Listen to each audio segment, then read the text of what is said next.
Welcome everyone to Worth a Damn Gaming. My name is Jake Starvik. I apologize for the late turnout. We normally start at 7:30, but I have had an interesting day with some family issues, so apologies for that. I won't go into too much detail because it is quite a personal matter between myself and a few of the family members, revolving around our little daughter and what everyone thinks is best for her, which is always tough. It's always tough as a parent when you're kind of juggling the wants and needs for yourself, for your partner, and for the other loved ones around, where everyone wants to input their experiences, their thoughts, their feelings, things that we read. Some of it's probably true, some of it not. Who the fuck knows? And at the end of the day, what's painful about being a parent is the realization that until they're a bit older, you never really quite know the fruits of your labor and where you failed and what you could have done better. Because I can certainly look back and say, well, my parents could have done X, Y, and Z better, but the circumstances were what the circumstances were. And I made the decisions to lead me up to here. But enough about me and my woes. I'm joined with my usual comrade, Street Rat Atlas. How are you, sir? I'm doing well. Hello, everyone. I am doing well. Good. Uh, Good. By the way, you sent me Mother's the... Day. Yes, you did. Sorry. Yes. No, that's all right. Mother's Day is tomorrow, and I'm still waiting for my present to my mum. So my mum Nice. has bought a Murphy bed, Oh, and what's a Murphy bed? it's what goes in there, the wall, and the bed comes out. Oh, no shit. Yeah. So Right. there's like an inside part where the bed frame, like the bed head is, and the top of the Murphy bed cabinet is. So I've purchased my mum some Philips LED strip Oh, lights cool. that are getting Nice. delivered. So I'm going to install them for her.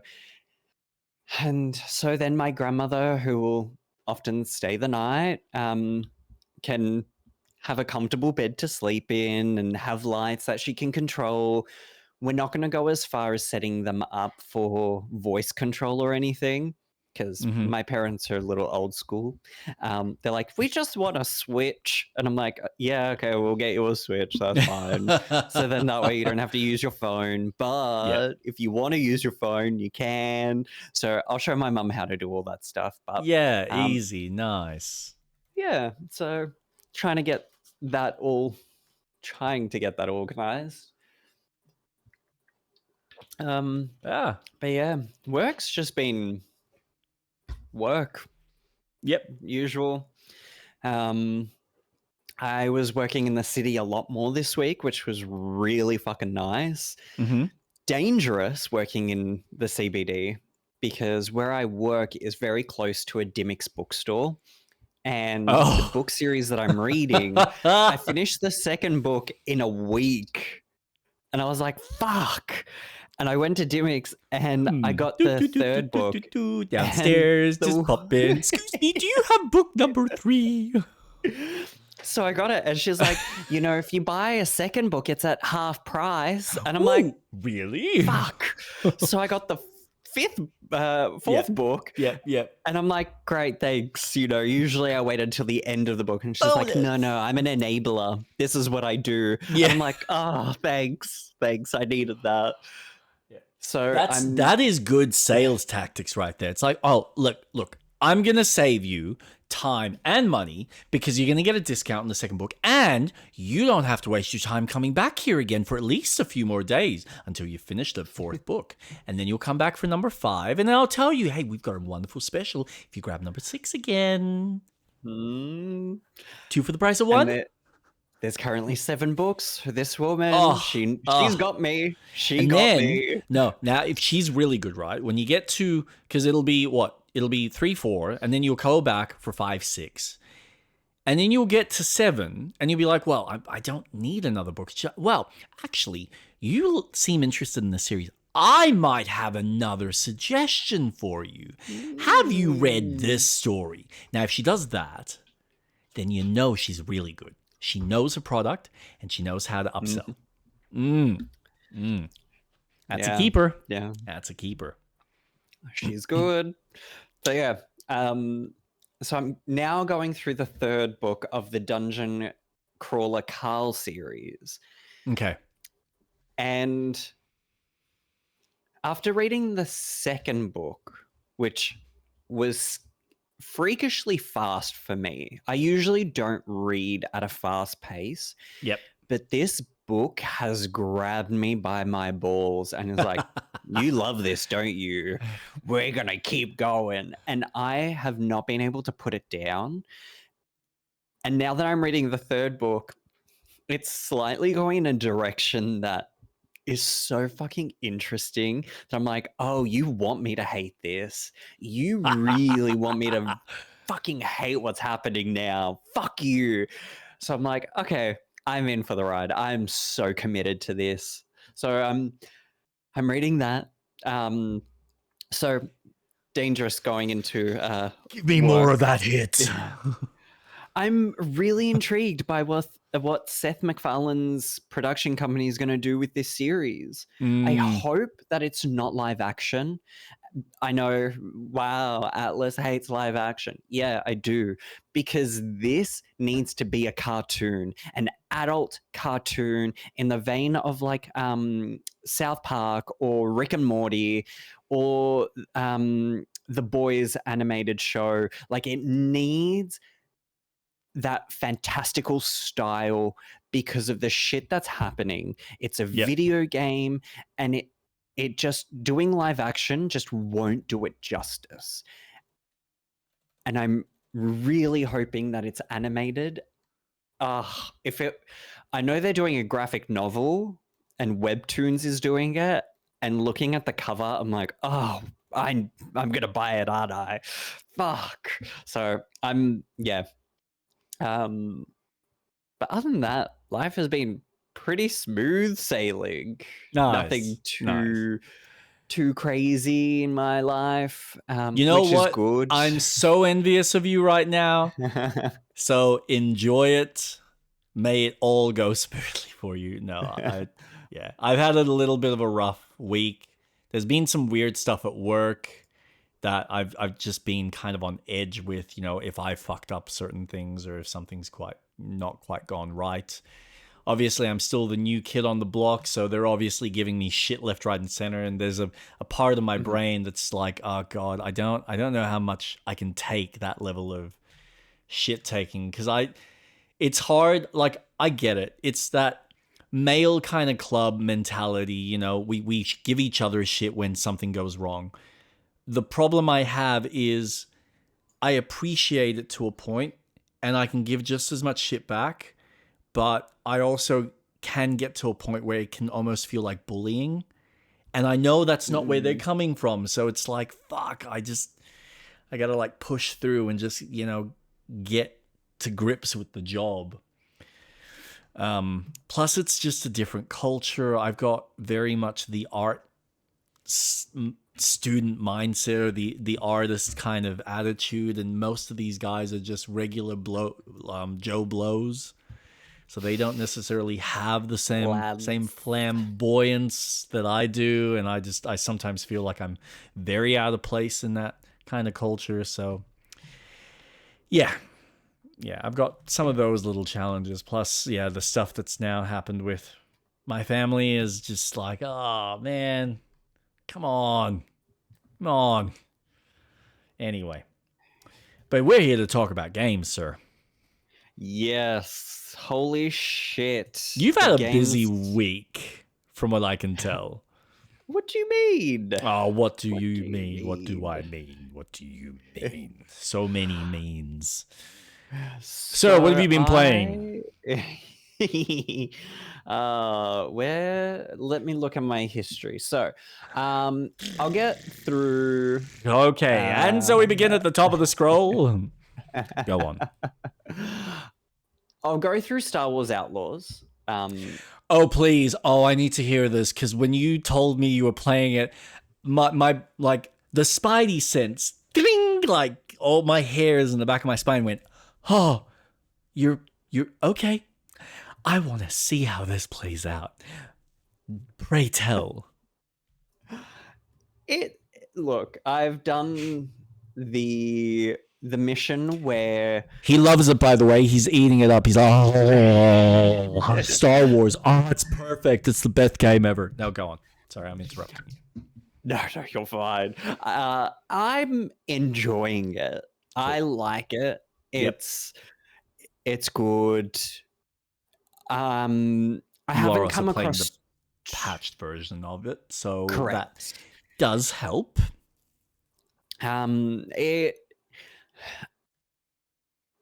It works, and because I'm playing a game that then had a later patch to include the stealth, so I'm doing a lot more things that are, oh, this is very stealth focused. Yep. Because of the patch. Cool. Let's utilize what I can. I love Nyx. I think that Yep. is such a cool mechanic. I Yep. love having him around. Mm-hmm. So I've done the mission where I'm on Tashara, whatever the first planet you escape to Oh, is. yeah. And I've met Waka, Yep. and I've now started to favor the Crimson Dawn. Yep. Just because I know who the Crimson Dawn are, and Yep. I hate the Pikes because the Pikes are fuckwits in the Star Wars universe. So I'm like, when I get to it, maybe I'll start getting in good reputation. But right now, go fuck yourselves. Yep.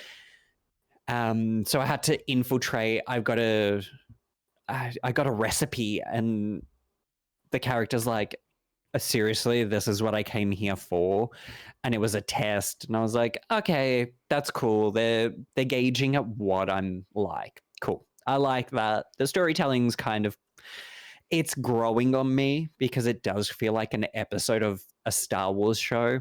Yes. So I'm enjoying it.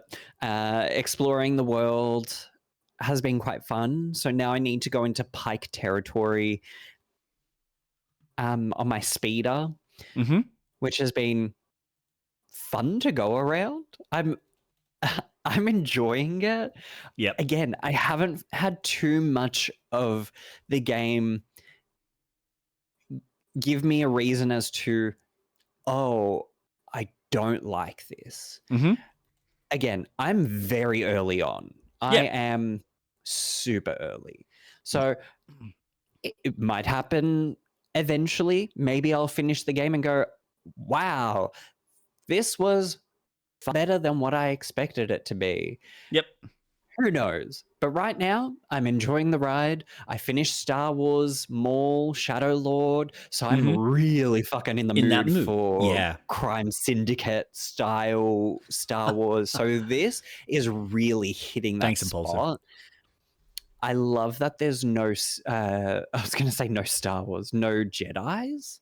I love that. Yes. Yeah. It's a nice. Yeah, you know, I'll leave my remarks a little later if you do want to continue your thought.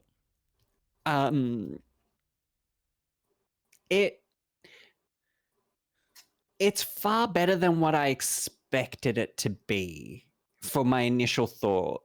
Because I know your thoughts about it, and I know you played it and you did stream it. I have watched some of those streams.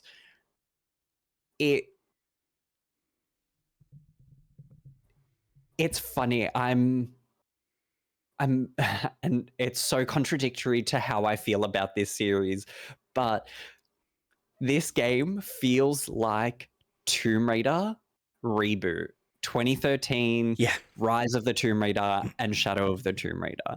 It feels like I'm playing Lara Croft. Yes. I'm grappling, I'm climbing shit, doing stuff, but the world being Star Wars, it just works. I like that it is very structured. So I'm liking what the game is offering so far.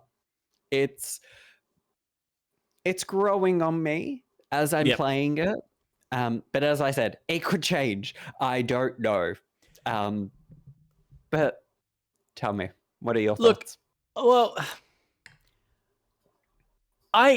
you might change, it might not. I think the approach that you're having with the game is positive, and I think it's the same attitude I had when I first started playing it, where you are engrossed in the kind of world. You are engrossed in how things are set up, because on initial impressions, it is breathtaking. It's beautiful, and it is refreshing. Where I feel like I am playing a bounty hunter or a smuggler, right?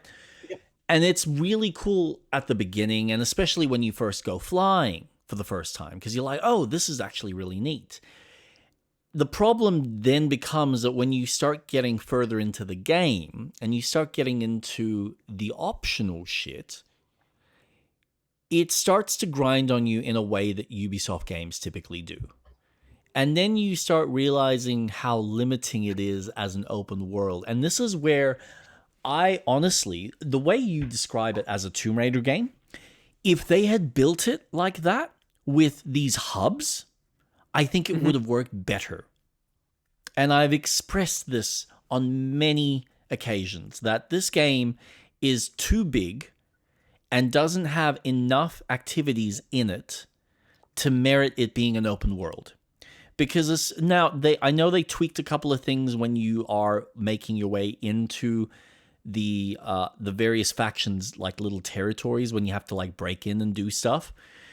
But you Yep. realize how limiting that is, and the fact that there isn't a push and pull. Now again, they might have patched that, because initially, if you got caught, you just got kicked out, and you could just keep getting caught and get kicked out.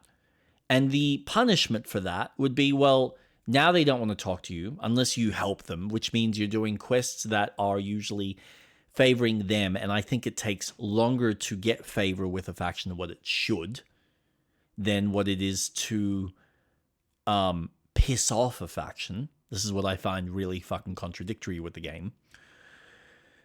But the other annoyance is when you do piss off a faction to their max rank 3 level, you then have to deal with the constant barrage of them constantly chasing you when you're out in the open world. So as you're flying, you're then having to be attacked by, 5 or 6 bikes every Mm. time you fly out. And now they've patched it where, okay, you're not having to worry about the recharge and this weird, like, oh, I have to wait to recharge to do an auto shoot of 3 guys maximum. No, I can just shoot while I'm flying. So that makes that whole chase sequence a little bit more engaging. I'll be curious to see how that goes for you, whether you enjoy that and whether that fixes that experience. But it does grind on you where you're like, well, if that's your only interaction, or when they're in space, that's kind of shitty, because it would be cool if I was exploring an environment or I was in a base and they happened to try and stop me in a base by having 1 or 2 bounty hunters, or, someone random, or maybe it's like a group of them. Vary it up, but they don't. It's always the same encounter. And then you're constantly, it's like, oh, now I have to deal with this obstacle because I've pissed off a faction too much. And there's no way for me to try to bring them back organically to neutral without pissing off another faction to the same 3-star level. Not without some tinkering. And it just becomes this, well, now I have to spend 3 to 4 hours just to, get that back to baseline. And that's 4 hours of my time that I feel like I'm wasting, as opposed to exploring this world organically and doing some of the side missions and learning about the factions or interacting with the story or whatever it may be. I just don't feel Hmm. like all the pieces come together in a way that it could have. Yeah. But if they had designed it like Uncharted 4, where it was these kind of open spaces and you're going through, because this is my other issue, is you go to the cantinas, you go to all the cities and the towns, there's no interaction with anything that happens there. You can't be aggressive. Now, that might probably work for a bunch of people. If you enjoy the fact that, oh, this is a safe space, awesome. But now I just feel like I'm playing Uncharted 4. If this is just a space that I walk through, get my mission, and move out, then this should just be a basic hub. Why are you making this an open world? Because now what I miss and what I wish I could do is if I get into trouble, it would be cool if I'm now trying to escape out of the town and avoid the stormtroopers. And that would have felt more like a dynamic open world in that sense. But they don't. They just kind of go, well, stormtroopers really only kind of get involved when you're outside. And if you've pissed off the stormtroopers, then you can't go back into the city. So now you got to wait and cool down your meter in order for you to continue a quest that's in the city. So like, okay, well, just ride my bike around or, find something that'll lower the wanted meter. Which is like, really? That's all you're giving me? Fuck. Yeah. But if you're enjoying it, I hope that you have, because I will say, the characters and certain story elements are actually really cool. And I think the ending of it, though it's not as amazing as what I wanted it to be, but I think it was a cool design. So they do some interesting stuff, but it just goes to show that everything around it is just crappy fluff. And then you go, man, if this was done by Naughty Dog, or if this was done by, the Tomb Raider, the Crystal Dynamics guys, this would be such a cool story and such a cool adventure. And I would get to do the flying and get to do some of the exploration and the stealth and the action in a really fun way without any of the extra bullshit that is not needed in this game, because you actually aren't making an open world game. You're trying, but you're not actually giving me activities in the open world sense. And therefore, you're not giving me freedom. So why is it an open world game? I wonder if it just was built to be open world to give you that sense of breadth of, this is how it's to feel. Yep. Because I think people would feel really bored if it was just, oh, now you're in a small city that you explore. Okay, now you're done with exploring this. Because I don't think you go back into places you infiltrate, as far as I'm aware, design-wise. Because when I infiltrated the palace, I guess. Yeah, the palace in the first level, the tutorial for what you expect is to come in the later games. I don't think you infiltrate that place again. That place, no. But you might have to infiltrate another place because you want to get all the collectibles. Oh, so you can go back.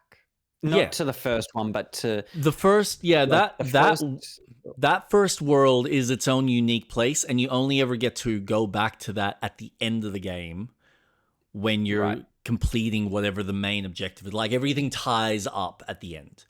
But the only 3 spaces that you're exploring are the planet you're on, Tatooine, I think it is, and the 3rd planet, which is like the forest planet. And that's it.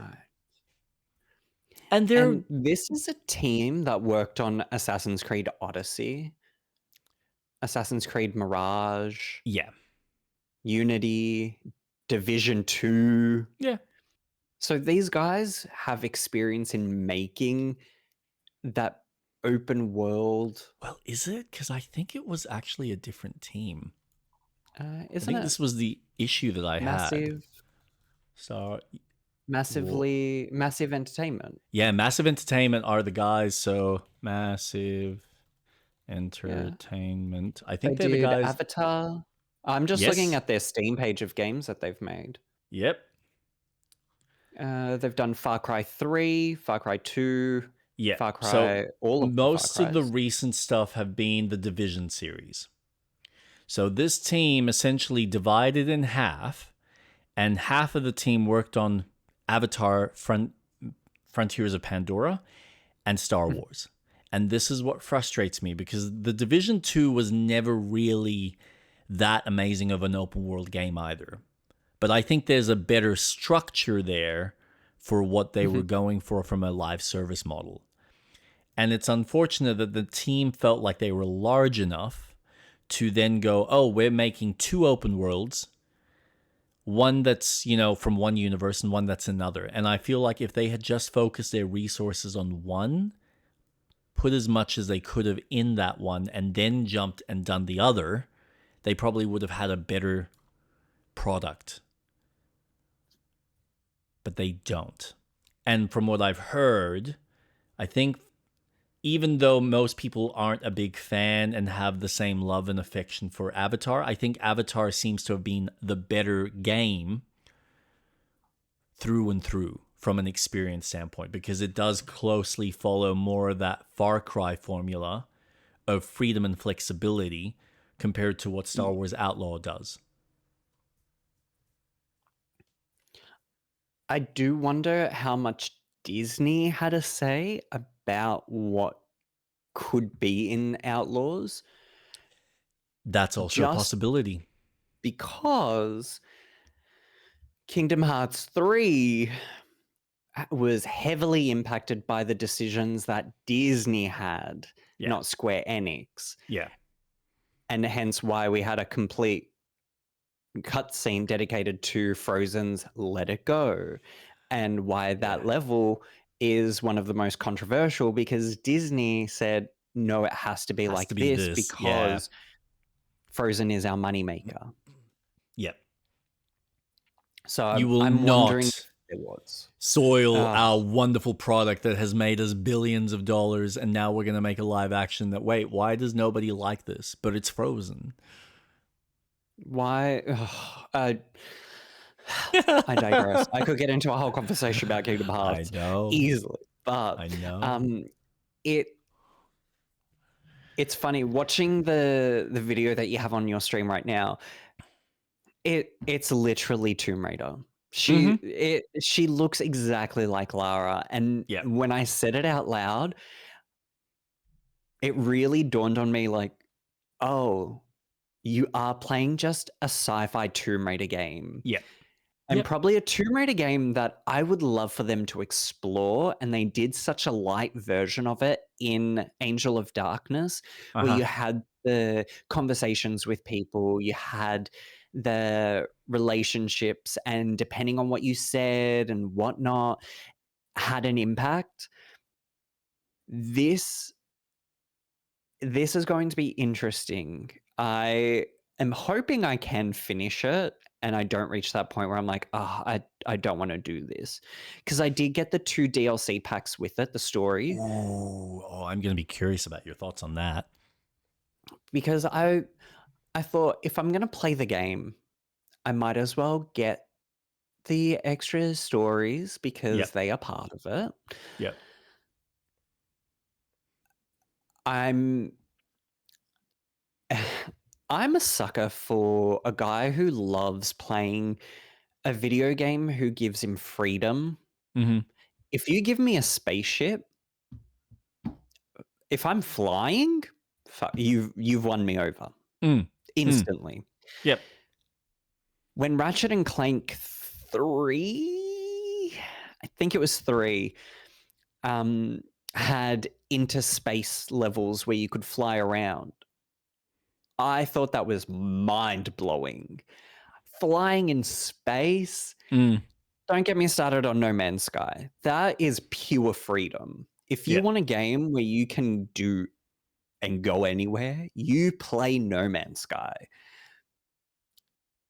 This has what I am really excited about, where I get it. It's not going to be the level that I think it's going to be. It will be very arcadey, Yeah. and I'm fine with that. I think you'll still enjoy it. Like, don't Exactly. discredit that. I think yeah. I think that will be a fun aspect of the game, and one that I will enjoy most out of everything I do, because the guns, sure, they're fine. Like the gunfights and sure, I'm playing a game by a studio that has made The Division. It's solid. But That's this is my fine. problem. It's like, all right, if you made the division, why are the guns feel so shit? I don't know what it's like now, but when I played it, it was like, what is this? I don't feel like there's much impact. I don't feel like I'm actually getting that. It's what we were talking about weeks ago. That sensation of I'm actually Mm. engaged in the combat back and forth. There's none of that. Now, I don't expect this team to be at the level of Naughty Dog because they're not making that style of game. They're not putting every fucking blood, sweat, and tear into the minutiae of detail that the character is doing. So, okay, you do it on a Tomb Raider scale, but just a larger world and place to explore. But I still want to feel like I've got some sense of urgency and freedom in the space that I'm in and feel like there's some impact to my shots. And I don't get that sensation from this game, or I never personally did. And I think that's what a lot of the tweaks that they might have done since then. So if you engage with that and you're having a good time, they've obviously done something to tweak it and make it more enjoyable. Still very early on, but I'm enjoying it. The Good. world building has been very interesting. I As I said, I love the crime aspect of Star Wars. The Yep. crime syndicates were always so fucking interesting to me. And this, I'm enjoying. I like it. They found a good way to just do an underworld. Yeah. Am I disappointed that I'll never go to Coruscant and play a game that is in Coruscant? Yes, I've lived with that fact since 1313 was cancelled. I'm fine with it. But this is the closest that I'll get to that feeling of, cool, I'm dealing with the crime syndicates through different planets. Fine. It I'll take it. it saddens me that we will never get the Amy Henning game that was supposed to come out of EA. Because for this very reason, I feel like she probably could have delivered if she was given complete freedom and Mhm. support from her Yep. team to do what she needed to do and tell the story that she was going to tell. Honestly, I think we could have had a really dope smuggler type adventure of a bunch of like random misfits in the Star Wars universe. Because I agree, there is something unique and different and refreshing kind of being in this space without all the fucking force powers and Jedis, and it adds a different layer It feels to, human. well, it's your brain. It's the moments in Star Wars where it's just Han and Leia Mhm. because they're just as entertaining, in my opinion, as the bits with Luke. Luke's on a very different journey. He's doing the traditional hero's journey. Whereas Luke and Han are on this, they're constantly getting into trouble from a more smugglers, pirates. There's something of a different level of adventure. And that's what we enjoy. Just as much as, the hero that's out, with the amazing powers and trying to become the greatest superhero type deal. So yeah, you're probably right. It is that human element that just feels a little bit more grounded, a little bit more relatable. Yeah.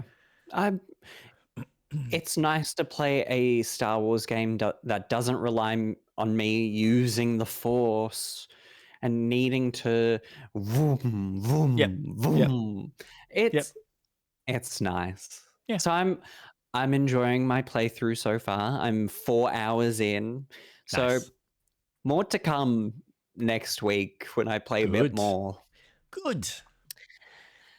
Now, there's 3 games Mm-hmm. that I will mention. Mm-hmm. I think I'm gonna save the third. Yeah, there's one I'm gonna leave for last because I think that one's got more conversation to it. But Okay. I have finished Mass Effect 1. Nice. Woo! That Holy shit. I was so impressed with just the moment to moment. So I got to Ilios, I fucking did that mission, and all of a sudden, I'm now transported all the way to the Citadel, and shit's about to go down. And I'm there and I'm like, oh, what's happening? Yeah. What's happening? What the fuck is going to happen? Yeah. Learning about, hey, you know what the Citadel is? Well, and it's like, oh, shit. Well, the Keepers. Well, and it's like, oh my God. I don't want to go too much into it. Oh, wait. I What's guess that? I can spoil it. It's an old game. So learning that the Citadel is a relay was mind-blowing to me. Mm-hmm. Mm-hmm. And knowing that the Keepers were there as a way to keep it functioning for the Reapers Yep. was also mind-blowing. Like, at the start, when you first get there, you learn, oh no, they just maintain the Citadel. They keep to themselves. We don't bother them. And it's like, that's kind of odd. Sure. Okay. Yeah, these And then to have denizens this, from God knows how long ago, and we just leave them. They seem to be doing a good thing for this station. It's like, no, the station's kind of a communication slash, a teleportation type relay. So yeah, no, it's a bit of a weapon. Yeah, interesting that. it was so cool, and Mm-hmm. the whole moment with Sovereign. So I made the decision, which I wonder how different it would have been, but I had three choices to make. Mm-hmm. I could either help the starship where the council was Yep. and sacrifice the army, ignore the council altogether, or focus our attack on Sovereign. Obviously, one choice is obviously more renegade, one is more paragon, and one is very neutral. Mm-hmm. So I made the decision. I'm like, no, we need to focus on Sovereign. So I tell Joker, we need to focus on Sovereign. Now's our time. And I watched the council explode. And I was Ah. like, oh, well, we live and we die. Yep. Oh, well, that's the decision I've made. And seeing Saren's boss fight was really fucking interesting. That felt like a real traditional kind of boss fight as Yeah. well. So that was Yeah. fun. Yeah. It's well done. Um, It's well done. it was very cool. I liked how that just tied a bow to the first one. Mm-hmm. And because I finished that within 2 hours of my stream, I was like, well, Mass Effect 2, here I come. Yep. And oh boy, does BioWare just go, yeah, slap. Yeah. Oh, That holy intro. dooly. Yeah, the intro, man. It hits you straight across the face, doesn't it? Such a cool start. Yeah, that was awesome. I couldn't believe it. Yeah. I was hooked. Mm-hmm. Now I'm dealing with a game that I'm so used to playing the first one with all its little niche mechanics and everything. Now I'm playing the second one, and obviously they've refined it. It's a second one. They've had time to do stuff. So now I'm getting used to ammo. Which yeah. It's a bit different, isn't it? Just a fraction. I don't like it. But You'll be fine. I'm getting used to it. Yeah, they drop ammo everywhere. So at that point, in my head, at that point, if you're giving me that much ammo to keep restocking, why have ammo? Just go back to that mechanic of the heat. Just if it's so abundant that wherever I kill an enemy or look at, oh, there's ammo here, if I open this chest, there's ammo, then you're giving me more than what I can pick up. Just give me the heat ammo again, and let me just have fun.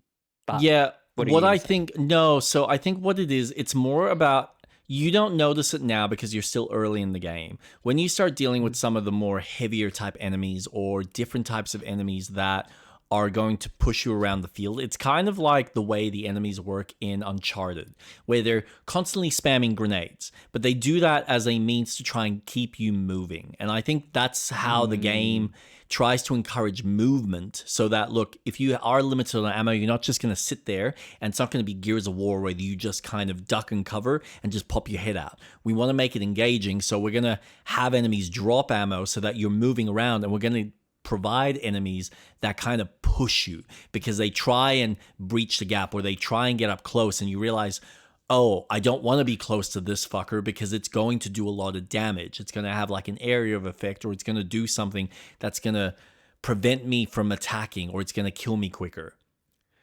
So you might notice it more as you play through the game and you start dealing with the different enemy types, because they do ramp up some of the difficulty, and you actually get various enemies, various tanks for each of the kind of classes that you're fighting.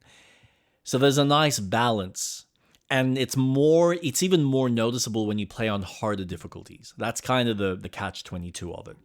See, Right. because I played a lot of the multiplayer, I think it's more in 3, because I think that's where they introduced the multiplayer in 3. But in 3, they really push you. When you get into the higher echelons and you're playing the game on the harder difficulties, and they're spamming enemies at you of various types, and you're there having to manage your ammo, take the right opportunities, fight the right enemies, and you're like constantly being flanked or outflanked, or you're having to move, and then you're then trying to scavenge for the ammo wherever it's dropped in order to keep your supplies up to deal with whatever the threat that's trying to chase you or boulder you down. Right. That makes sense. Yeah. So again, you won't notice it now. You will later on, and then when you play 3, you'll see the refined version of that, with all the other abilities and stuff that you also have in the game. Okay. Interesting. I'm very early on. I'm about to do my second mission. How do you find the elusive man? Martin Sheen. How cool is it? I love it. I knew I recognized his voice, and I was while he was talking, I quickly searched, and I was like, I knew it was him. Yeah. Very interesting. I was more taken aback by the Australian chick, and I was like, hold up, there's only one Australian in this game, and that's me. I'm still getting accustomed to new faces. Again, it's something that I'm so used to my team from the first game, because they kind of grow on you. I bumped into Tali, so I was happy to see her, and I was like, yes, join me. But no, I decided, no, take the guy back to the flotilla. We'll take the sample so that we can do our research. I don't know what consequences I'll have with that. We'll see. Well, that's a shame, because you can actually, you're encouraged to actually have her join you. She is one of the unlockable characters. Maybe not right at that point where I bumped into her. Maybe. But what's going on? It was nice. And I looked at the potential team members, and it's increased. Whew, boy. I don't know. And I also found out that I could have a relationship in the first one. And I was like, oh, I'm clearly made no effort to romance any character. Yeah. So who knows? Maybe Shepard will never have sex in this trilogy. I don't know. But I'm in for the ride. I'm very curious as to what this will tell in story-wise, because fuck me, did BioWare really knock it out of the park with an introduction to this world. So I'm looking forward to it. Nice. God, just looking at this game again, I'm like, it makes me want to play it again, but like, oh, just time. Do it. Fucking hell. Yeah, eventually. It's a fun game though. It's just, and two's level of ramping up the urgency is so fucking like just kinetic and engrossing, and you do want to do all the missions, you do want to help out all the characters. Some of the DLC characters are lacking, so keep that in mind. I think there's two that you play them and you do the missions and it's like they're fine, they exist, there's nothing special about them. So but everything else, I will say, there is one, I think it's one of the DLCs that they had that I remember playing in the game, and I thought that was honestly the best fucking DLC because it answers questions from number one. I won't go into it because I think it's fucking cool, and when you experience it, you're like, oh man, yeah, I'm fucking down. I want to know how this plays out. And it's such a ride. And you look at how it references stuff from number one where you were probably scratching your head and going, I want to know what this person is. Who is this? And when you the realization, you're like, wow. And the conclusion. Are you referring to the Shadow Broker? Uh-huh. Because Liara, she is, so when I was talking to the elusive man, and he's like, I've got your team, so you can go out with them. And I questioned him about, well, where's my team from the Alliance? And I asked about each and every single one of them. And he said Liara was last seen working for the Shadow Broker. And I was like, oh, okay. Yeah. That's interesting. Yeah. So with the little known facts about that from the first one, I'm really looking forward to the world building in this one. I'm really enjoying it. I'm so happy that I've actually committed to playing this, because fuck so me, happy for is you. it Oh just, my god.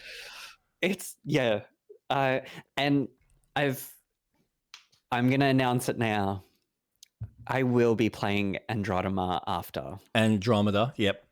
Yeah, I am going to do it after. Just for shits and gigs? I do need to play through it. I was having a chat with Jay, and he said, look, it's not a good game from a story and certain gameplay elements. But he said there are some moments in there that you go, actually, there is like this sense of adventure that they kind of nail. I'm like, okay. Maybe it is worth me kind of giving it a go and just trying it, even if it is lacking something. But, I'll let you be the judge of that. Maybe you might encourage me to play it. Maybe not. I don't know. Yeah. It's very much later down the track because holy shit. It took me how long? About 27 hours to finish the first Mass Effect. So I've got a while to go. Oh yeah. Not to mention I've still got 3. Like that. Yeah. So much. So those have been some of the games I've been playing. But I purchased Far Far West. Yes. How are you going with that? We need to play it. That's together. The impression I had from you. Yeah, it's okay. We're adding it to our list. Alley. Okay, 100%. It's so much fun. Okay. So I've been playing solo, obviously, because I don't like playing with other people, randoms, and it is so fun. Okay. It's even by yourself. Yeah. Oh boy. It just has this real fun kinetic emotion when you're playing, the love and attention that they've put into this game from an indie team. I'm not into Arc Raiders or Helldivers or anything like that, Mm-hmm. but this does extraction so well.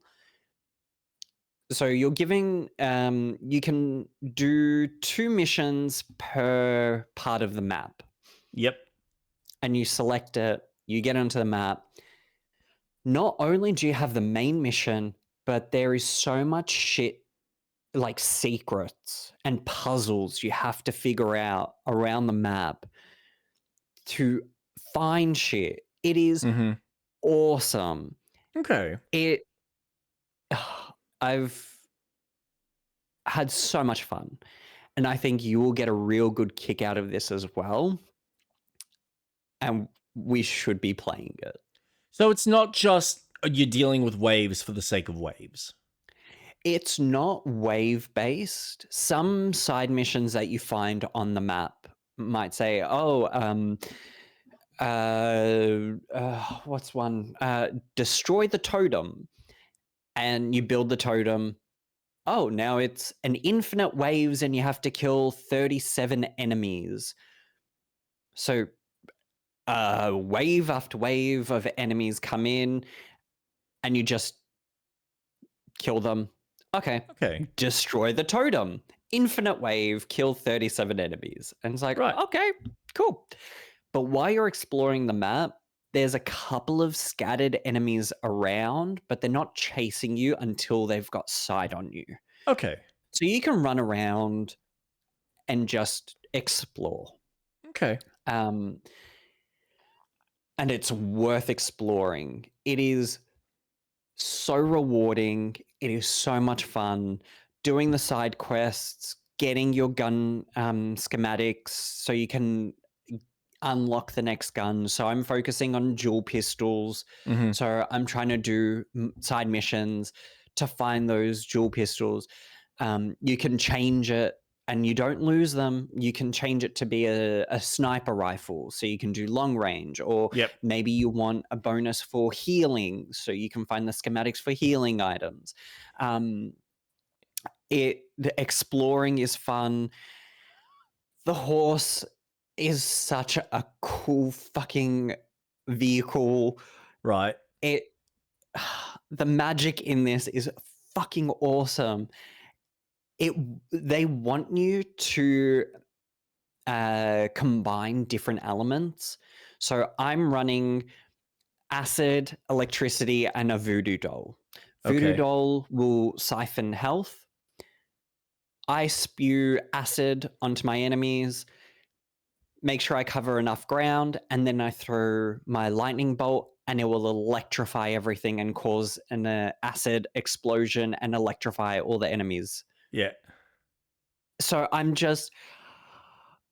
exploring different things. You can test it all out in the hub area. You can fucking customize to your heart's content. You've got a gun range, so you can go, okay, well, let's try a fireball with acid. What does it do there? You're leveling up your different spells so they get different tiers. So you can then, the next one I can unlock, the last one for lightning is you fly up into the air and crash into the ground and cause an electric shockwave that So there creates a is floor. so there is a sense of progression to the character. Oh, God, yeah. Okay. You can level up your gun so you can have faster reload time, clip size, accuracy, reload. I think I already said reload. Mm. Damage. So you can build your gun, and you have a maximum of 20 levels. So you Oh, right. can't Okay. maximize it to its max for everything. So you really want to focus on, well, I'm going to use my assault rifle, so I'll have a bit more damage, quicker reload, and clip size. My pistol has a health siphon skill, so okay, I will apply that. I've got my pistol as lightning bullets, and my assault rifle has acid bullets. So I'm trying to then not rely on my spells, but rely on my pistols to also do constant damage. So I can poison an enemy, then shoot them with my pistol, and then they create a small explosion, creating that combo. I love it. And I think you'll really enjoy it, especially when we play together. It's Yeah. really fun. Can I Really fun. ask, is Mm. there respecing in the game? Hmm. Okay. Yep. Now, So I can remove all my levels from my pistol and apply okay. them to a different gun. Right. So I'm assuming that you don't. Is it like you pick a class at the beginning, or you just start as like a neutral state character and you build it however you choose? Neutral character that you build. And then you can then reallocate those points to if you want to have a different playstyle or if you want to adjust for a Yep. different support So or you whatever could it is. create a support character who Mm-hmm. drops a healing totem on the Yeah. floor to heal your allies. Okay. Or you could be a tank. You could really build it in different ways. Okay. I caved when I saw Instagram videos of this, Yeah. just because of how the world exploring took me Mm. by surprise, and seeing how people were, oh, there's a puzzle here. How the fuck do we solve it? Yeah. I was like, oh, this is actually right. This This is is that style of game. a lot more than just shoot. And I'm really Yeah. excited to see where this See, goes. that's really cool because now watching this, I am getting more of a sense of what you're talking about because the trailer is very deceiving in that sense. It makes it feel like Mhm. it feels like more of a Left 4 Dead experience of just, Yes, hey, you go into an that's what I area thought too. and you just deal with wave after wave of enemies and you just need to Mhm. get from point A to point B to point C and complete whatever basic objective you have. This does feel closer to what you were saying, where it feels like a Helldivers. Yep. So that's more enticing to me. I actually like that, considering, uh, like you probably feel, it has a Borderlands style to it with a Western twang, so to speak. So Mm. yeah, no, this all right, cool. I will keep that in mind for when it's on sale next, and when we've got time to play it. So yeah, that actually looks cool. This is nothing like Yeah. what they trailered out. So No, sweet. it's very different. God, even And this boss battle looks all right. the boss battles are some of the most fun I've had. They're just chaotic Yeah, in the best kind of way. yeah, The game is generous because you have ammo. mm, The game is really generous with making sure that there is health, explosives, your two types of ammo for your main and secondary yep, around the field. mm-hmm, So at no point did I feel like, oh, there's nothing here. It's no, just they're here on the field. If you need to stock up, drink a bottle. yeah. It's really It's kind of reminiscent of Remnant slash Destiny. mm, So yeah, no, this looks more promising than I give it credit. So yeah, well done. Thanks for bringing that to my attention. that's all right. Hmm. Yeah, this game is definitely something that we will be playing. Awesome. Well, I look forward to giving it a go. Nice. But other than that, that's all I've really been playing. I mean, Pokepia, but that's Yes. just been like a real downtime game where I'm just Yeah. like, Yeah. oh, I'll just go to a dream island, get some items, hope that I get a Pokemon there. Still nothing, Yep. but that's Yep. fine.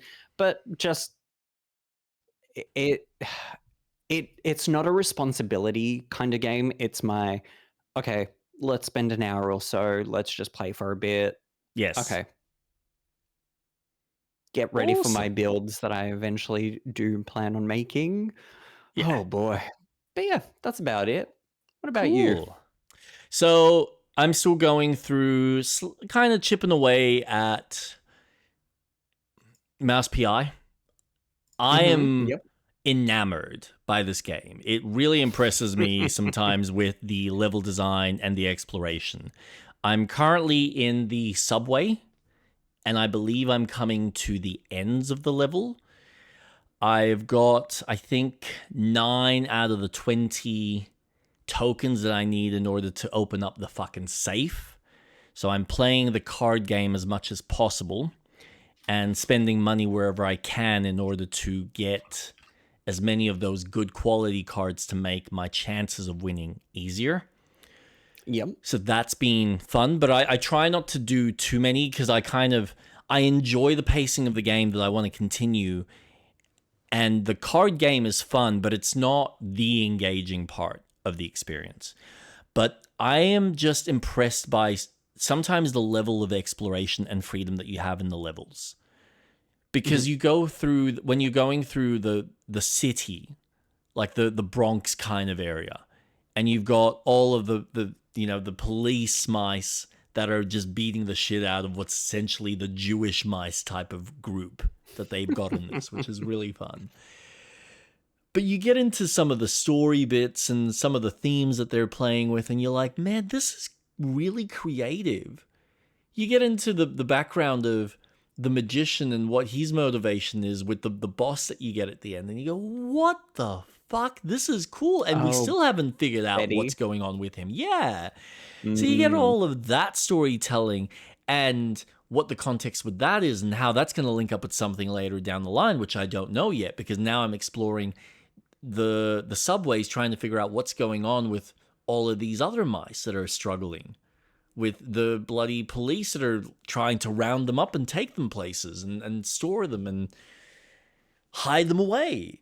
So there's just all this intrigue with all this interesting exploration of the environments, like going up through the buildings and jumping across the buildings to like from one apartment to another and then exploring the streets and then avoiding some of the trains that you sometimes might get when you're up near the train stations and whatnot. So there's a lot of uniqueness.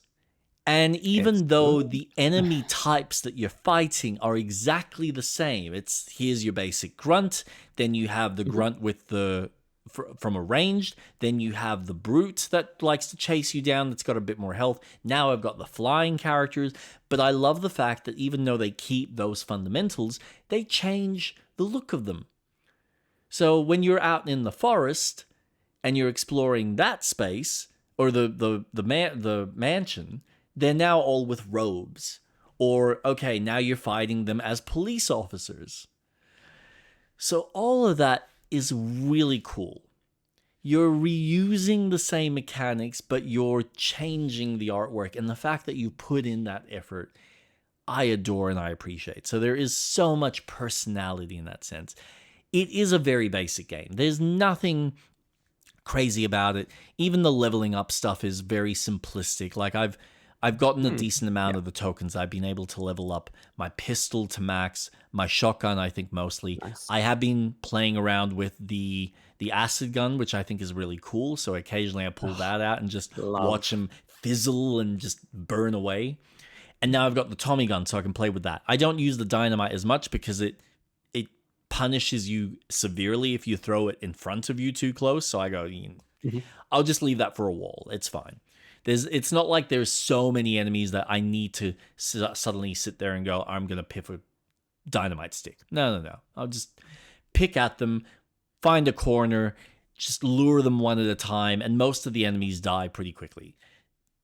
It's not overly a hard game. I must admit, I think I was challenged a bit more early on, and I gotta admit, I had more issues with the first droid fight that you have in the mansion, just because of how fast her laser beams as she's twisting around were.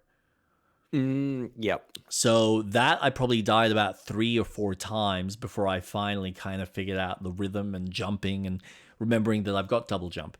What was fun for me was at about where I'm at in the game, I realized, hold on a sec, I've got this fucking dodge ability that I'm not using. So I started actually using that and engaging with, okay, they get too close to me, just, dash away or dash back or dash around them type of deal. So it's it's engaging. It is fun. It's not Doom levels of we're going to make this a thinking shooter. It is more of a traditional shooter, but I like that. I like the simplicity of it. I love the exploration. I think that's what engages me the most, because I think if it was just a basic shooter without that level of, hey, there's a nook and cranny. Like, I love the fact that when I went through the prison, through the police station, I had two options. I could go through the back alley and find like a hidden channel that went from underneath, or you go directly through the prison. That was neat. They didn't have to do that, but they gave you the option, and that was very gutsy of the developers. So well done. I'm enjoying it. I love the variety in the environment, in the character designs. The story's pretty neat and interesting in ways that is somehow relevant to today's kind of storytelling, but also it's told from that 50s noir style like feeling with the steampunkness of it, and I'm just enamored by all of it. It's very well done, very well told, very well presented. And I look forward to seeing how it all kind of comes together by the end. So, but yes, I'm chipping away Yeah. at that. I'm doing Crimson Desert. I have nearly gotten I'm kind of in two mindsets about this game. I think I'm basically ready to call it a day. I will probably continue on with the main quest stuff on stream till Bond comes out, because I am looking forward to the new Bond game. And I don't think it's worth me investing in something else at the moment, when I am kind of curious about how some of the main story bits play out. And that's where I think the game does shine, is some of those moments when you get into the crux of it. This recent stream that I did, where the whole act was essentially this war that I was fighting, where we were trying to destroy the encampments around the castle and then break into the castle. And the fact Yep. that that plays over what feels like a day or a day and a half, where you see the time of day change, there is something really cool about the fact that it feels like you're in this war in a, what's the word I'm looking for? In an organic sense. It doesn't feel like it's being told over many days, but you feel like you're actually in it, in the thick of it, which is really neat. Like, it's live, it's all there, it's happening. You're experiencing it. You will get to Organic. play it and engage with it, which is really neat. Mm. But then I came across a video recently while I was at work the other day. Kogue had been brought to attention because he was confused by the ending of the game.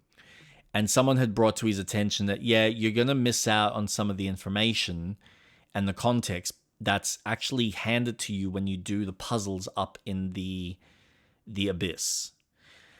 So apparently, when you do all the Abyss puzzles, you get access to the archives. And the archives give you access to a bunch of these books that are essentially all the backstory and all the context and all the reason for why things are happening, and why Cliff is a very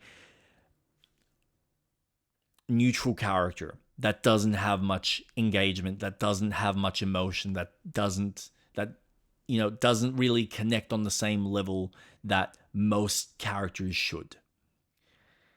Yep. And in theory, when you break it down, you go, wow, that is actually really fucking cool storytelling. But why is this not actually in the game in some form or fashion? Why aren't we playing with these story beats more organically in the game? And it kind of has the same issue that Destiny 1 had, where they go, yeah, so we're going to deliver these stories through an app, and you're going to read that, and now you're going to make sense. And now when you play the game, it's all just going to be like, oh, yeah, I completely understand. Yeah, but I had to go out of my way to, get a source from something completely off the beaten path. So while I'm engaging with the content directly, I'm getting none of that. And there's more confusion than having that told organically as I play and having those reveal moments. I don't know if you want me to spoil it. I can Go leave it. for it. All right. So, spoilers for anyone who's not interested. Essentially, you are playing as Clive at the 100, I think it's like 108th iteration. So the great gods Oh. were essentially trying to, there was an event that was happening with this massive like apocalyptic event, and it kept happening. And so they were trying to get Cliff to be the beacon and be the one to solve it, but every time he would fail. So they would have to reverse time and try and tweak Cliff and do what they needed to him in order to have him succeed. Oh, And so like a you Lies are, of P situation. yeah, and so now you're playing as the 108th iteration of Cliff, where they've essentially made you neutral, have removed all of the emotionality because they realized that was the best way that they could control you and have you be a character that can accomplish this mission without also being tainted Mhm. or being emotionally affected, where you become an antagonist, not a hero, in order to you now play out this final battle and this conclusion. And so you get your reward at the end of the game where you become old, you actually become like the Cliff that is now free of all of that. And so now he's being given all of those 108 experiences delivered to him all at once. And it's all these references to like this, I think the Buddhist or Taoist kind of belief system that has this whole you come to enlightenment at like 108 lives or something along those lines. I'm probably getting the number wrong, but that's essentially the kind of storytelling of the game. Right. And I think Huh. that's cool. And now that I've got some context, I feel like, okay, I can play this game and have a good time and enjoy that story, knowing all of that. But also, is it really worth my time when some of the other components of the game, I'm like, if that's all it is, do I really care enough to go through the whole ordeal anyway?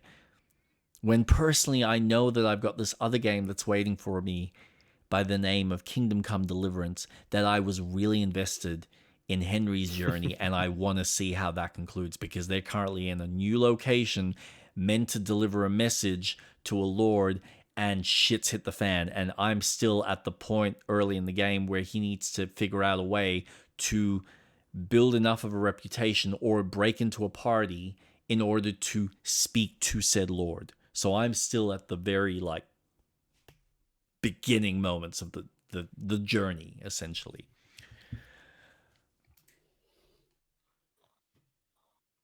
But that's the problem I'm having, where a part of me wants to complete it for the sake of completing it. And I do enjoy when there's these really cool bombastic moments, they're fun. It's I am starting to get a little bit fatigued with all the other aspects of the game where I go, this is great, but I think I've had my fill of it. And there's nothing that's necessarily pulling me in. And I still have heaps to explore. There's still many parts of the game that I haven't even gotten into. I haven't even explored the Crimson Desert aspects.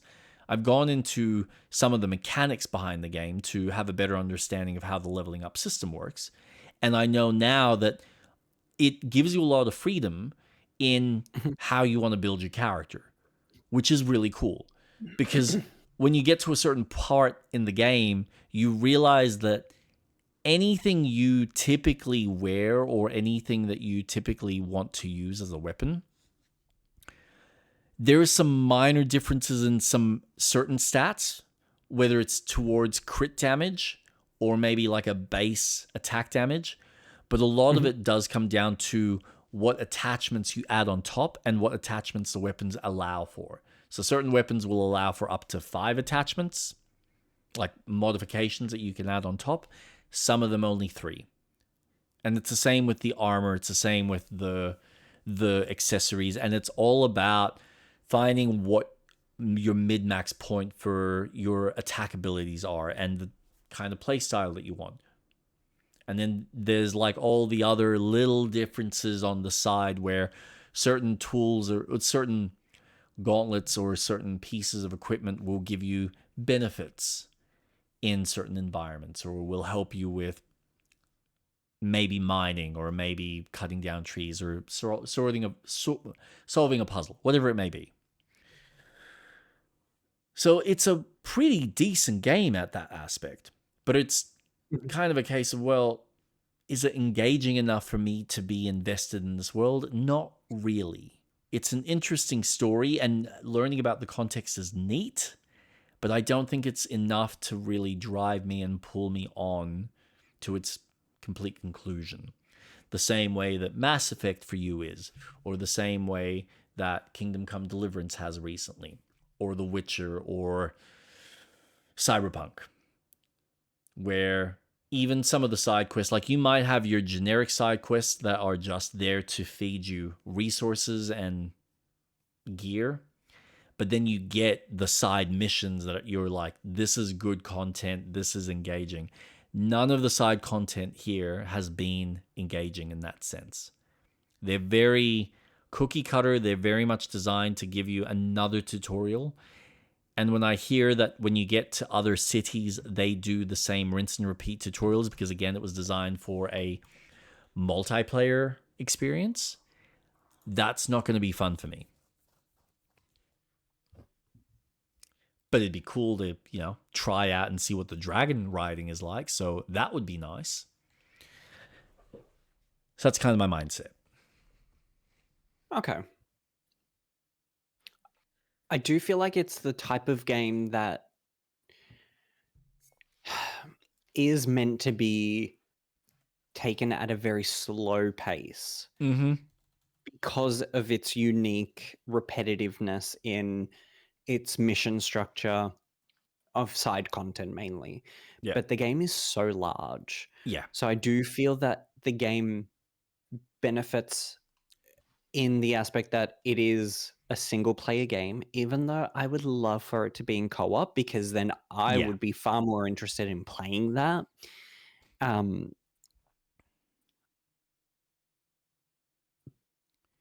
I gotta admit, I will say there's one little unique factor that when I started exploring, and now that I've seen the kind of map, like, it is large. It is very dense. But when you also look at it from a certain aspect, it's not... I don't want to say it's any bigger than most other Ubisoft games, but for the most part, it's the same level of, we're going to give you a large landmass, but it's also deceivingly big in certain aspects. So when you look at the map and you kind of go, oh, I don't know if you're looking at my screen. Yeah. But when you've got like this area here, that's not explorable. It feels like it could be, but it's not. So you've only really got, okay, yep, I've done most of this section. And then I do have all of this, which I'm looking at some of the areas here going, that might be fun and interesting to explore, because it's all these little islands and there's like this weird path over here that seems to lead to something. Maybe, maybe not. I don't know. Based on what I'm seeing here, hold on, let's show all. Well, it doesn't look like there's really anything there, but maybe there's something related to a quest. Who the fuck knows, right?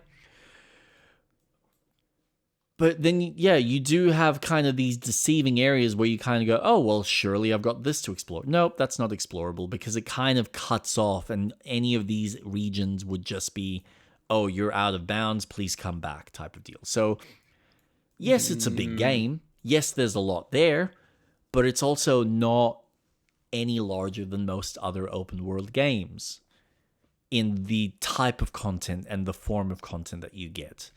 It's just... they've done an interesting job and a really clever job of finding ways to give you so many different systems so that there's always something to do and it's something different. so that you're not necessarily always going to be bored. So you can go, oh, you know what? I'm just going to spend a night working on my camp. Just go out and Mhm. resource gather. Or I might spend the night and do some exploration up in the abyss. Or I might just go off and kind of chip away and see what I can find in these other locations I haven't explored off the beaten path, and see what towns I find, what villages I find, what dungeons or what, unique puzzles I might uncover in order to strengthen my character. And it's just, yeah, it's meant to be played slow because, again, it was probably designed from an MMO standpoint, just single player. I would be curious to see whether the developers continue to add to this game and improve it in a way of not just expanding the content and adding more parts of the map for you to explore, because I don't know whether that's necessary, but whether they will add more things to do in the spaces. And if they do add multiplayer, cool, that's like another thing that you can do and fuck around with your friends. And how will that be engaging for, friends to go off and be grey mains and do whatever? Who knows? Who knows? I would imagine that they will do some sort of expansion to the game Mm, in content for how successful the game has been. Probably won't be for another 6 to 12 months, mm, but I do see them working on this to be around for at least another few years. Just because of how much space that they've allowed themselves to have for a playground, yeah, I could see a lot more. And I know that there was talks that they wanted to implement a cooperative side of things. That would be awesome, yeah, because games of this size do feel lonesome. I had that issue when I tried to play Skyrim, where I was like, this yeah, is fine, but I'd love to have a friend with me exploring. yeah. And I think this game would benefit that. I think it depends on the type of game. Like, there are certain games, yes, I agree with, but it just comes down to how do they deliver the content. Like, I love the idea that you can play multiplayer with GTA, but when I'm playing the stories, whether it's GTA or Red Dead Redemption, I don't feel the need to have another person there. But Yep. would it be nice? Sure. But because you're doing such a great job of writing these interesting characters that I'm engaging with, and this phenomenal dialogue, as well as these intriguing little side missions that you're helping these random people, you don't feel like you need the other person, because it's just, oh, I feel like I'm watching another episode or something and I'm engaged in that episode. Cool. Go off and do the next thing. As opposed to, yeah, I feel like when you're playing something like a Skyrim, like this, where there isn't much interesting happening between location to location, where you don't always have interesting quests. And yes, it would be nice when you're doing these generic dungeons where nothing interesting is happening. Wouldn't it be nice if I had a companion to do this with? Because it would be far more engaging than just, oh, I'm doing another one of these dungeons. They're laid out very similarly, just for the XP or just for the resources.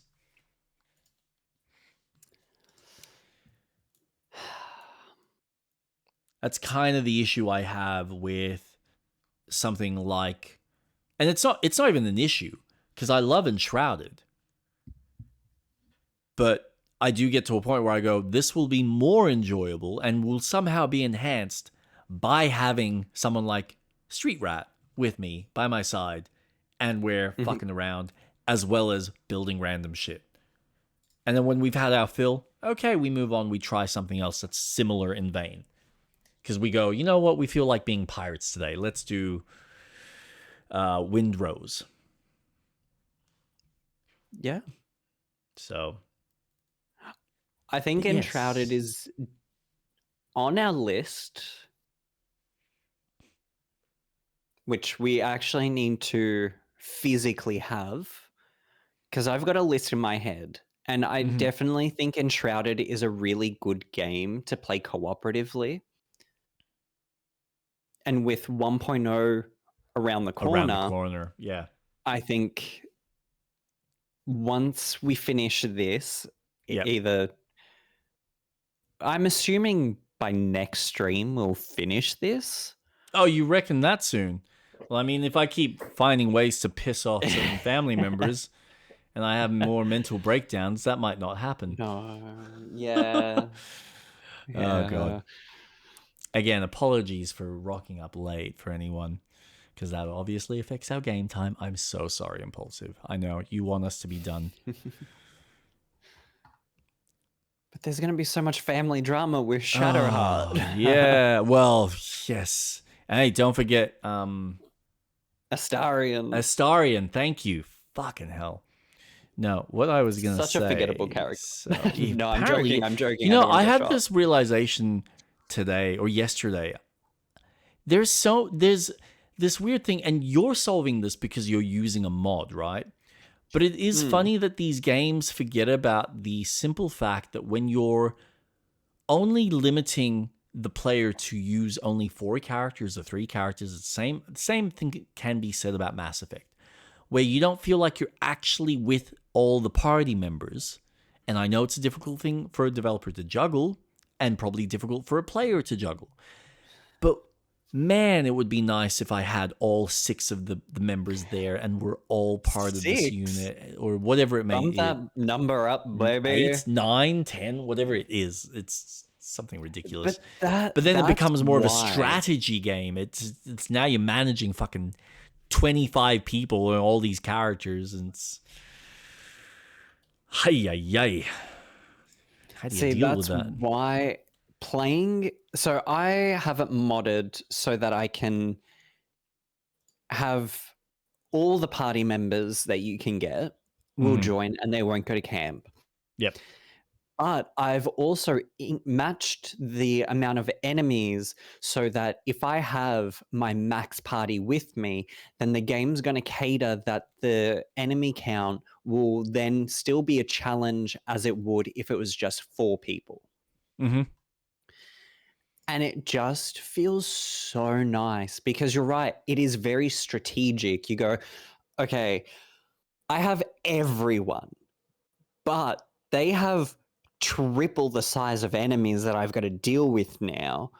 So how am I going to play the field and who am I going to have close range? What's happening? It's really fucking fun. I really enjoy it. Mm-hmm. And you're right. I would love to have the whole party with me. Because then you get all those conversations with all the characters. You're not making anyone feel left out. You're experiencing the whole game rather than, oh, well, I need to now start a new campaign, a new character, and do the whole thing again just so I can get this particular story beat. Not that that's a necessarily bad thing. But it's just nice to have, because I would love to have Shadowheart with us, as well as Gale. Yep. Astarion, sure. I personally, for me, the weakest characters that I really don't care as much for is Lae'zel and Astarion. I don't particularly care much for them. I know Astarion is a huge fan favorite. Yep. I think the actor is I what don't. sells it, let's be honest here. Oh my god, he's phenomenal. I love his voice acting. Perfect. Amazing. I loved him in Lies of P as soon as he showed up in the DLC. I was like, you son of a bitch, Astarion. You son of a bitch. But it's so good. Did you get the invite, by the way? I did, but I haven't quite loaded into the game. No, so what I've got on the list as far as things for us to play, Split Fiction was clearly the next one. Nice and easy, nice and simple. Subnautica 2 we talked about because that's Mhm. coming out in early access, so that's a possibility. And Shrouded's obviously around the corner. If No Rest for the Wicked announces a release date for 1.0, that is like priority for me. I'm sorry, but Oh, that has to be a I'm there. priority. I'm there. So, I'm so excited. And yep. I'm glad we're not continuing with our playthrough that we started because they're doing a full wipe. No. Did they Full announce wipe. that? From what I've been reading on the subreddit, they're wiping everything Oh, because they're dude. reworking character Fuck. progression, the Yep. All classes, right. Fuck. everything. Fuck. That means I have to start again. Fuck.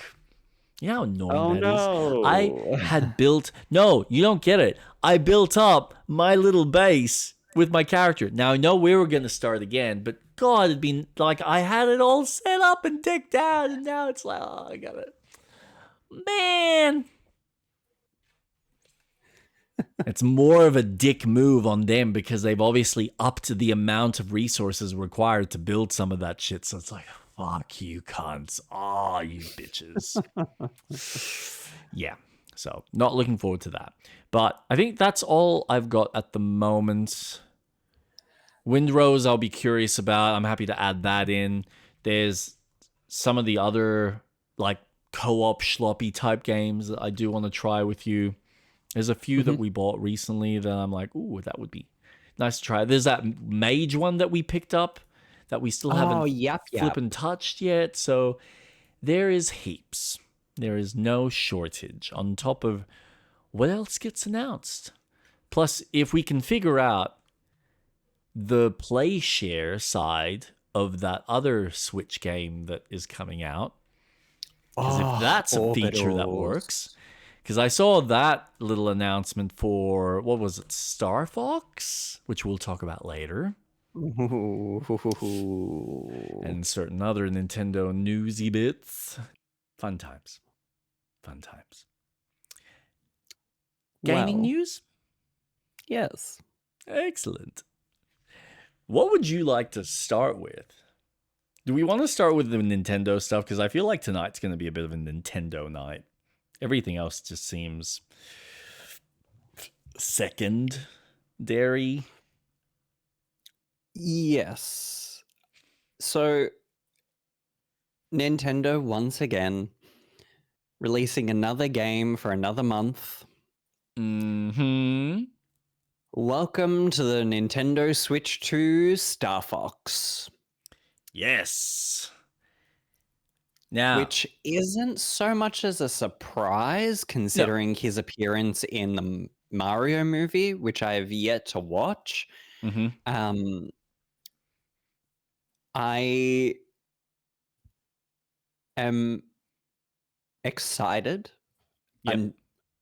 I saw the trailer Mm-hmm. and I immediately thought, awesome. I haven't had a fun aerial shooter game. This is just, it's Nintendo. It will be fun. I didn't realize, though, Mm. as people on Reddit do, because I go on Reddit, yeah, Yes. the toxic part of the internet, because Mm-hmm. that's where I get a lot of my news, because there's usually Mm. links to articles and stuff. Yep. Uh, not a lot of people like the design of the Needed. I characters. personally don't. I'm actually surprised that you do, but if you do, awesome. I I honestly thought don't that, see an issue. yeah, it's funny because I felt that this is exactly what you keep talking about when they constantly make things look too realistic. And that is my problem where I feel like because of how they've designed him, that's not to say that graphically it's not impressive, but there Mm. is a very distinct choice. Where is it? Where is he? He feels way too like we're trying to hit the realistic mark. And I think it's lost the characteristic or the caricature personality that It does originally. give a furry, someone wearing a fox head. But it's not Well, to say that it's terrible, and it's not something that you're going to be no, seeing a lot no, of. no. But like, there's just something. So I don't know. All these characters do. It's the same issue that I've had watching The Lion King, where because you've tried to make them too realistic, now I don't feel like I'm getting the Mm. animated personality, as opposed to if you made this an animation. Mhm.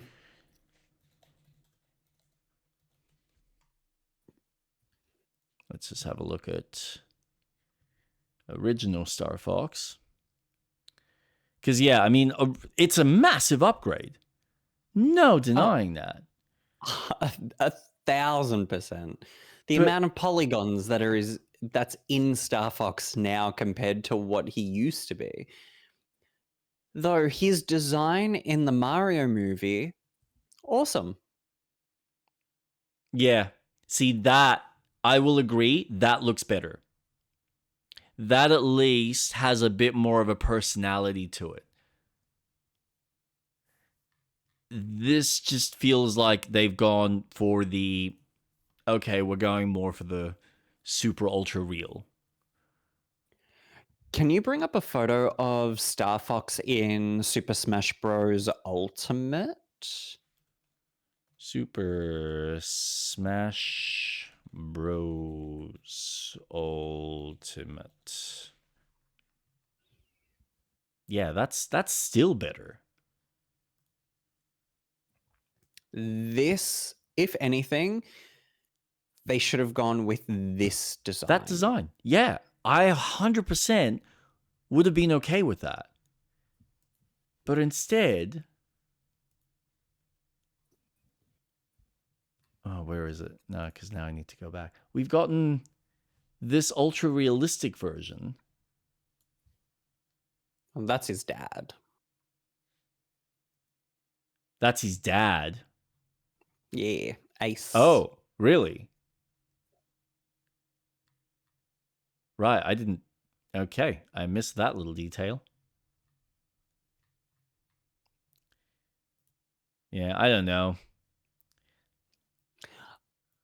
I don't see two. So, okay. I don't hate the design. It's not something that I'm super focused on because when I'm playing the game, That's because you're a Nintendo fanboy, so you'll eat anything up. Give me yeah, more. you're not wrong. This is so, and this is right. This is the issue I have, because if this was any other property, you wouldn't say it. You would be beating the That's so shit true. out of this. Yeah, But you're because it's so right. You're Nintendo, so right. your eyes just go, oh, like you have that like Sailor Moon glossy, like, I'm looking at the moon, it's so pretty, Nintendo, give me more. And then you're suddenly walking into the store like Smithers going, gimme, gimme, gimme, gimme, buy, buy, buy, buy, buy, buy, buy. I want it, I want it, I want it, I want it, I want it.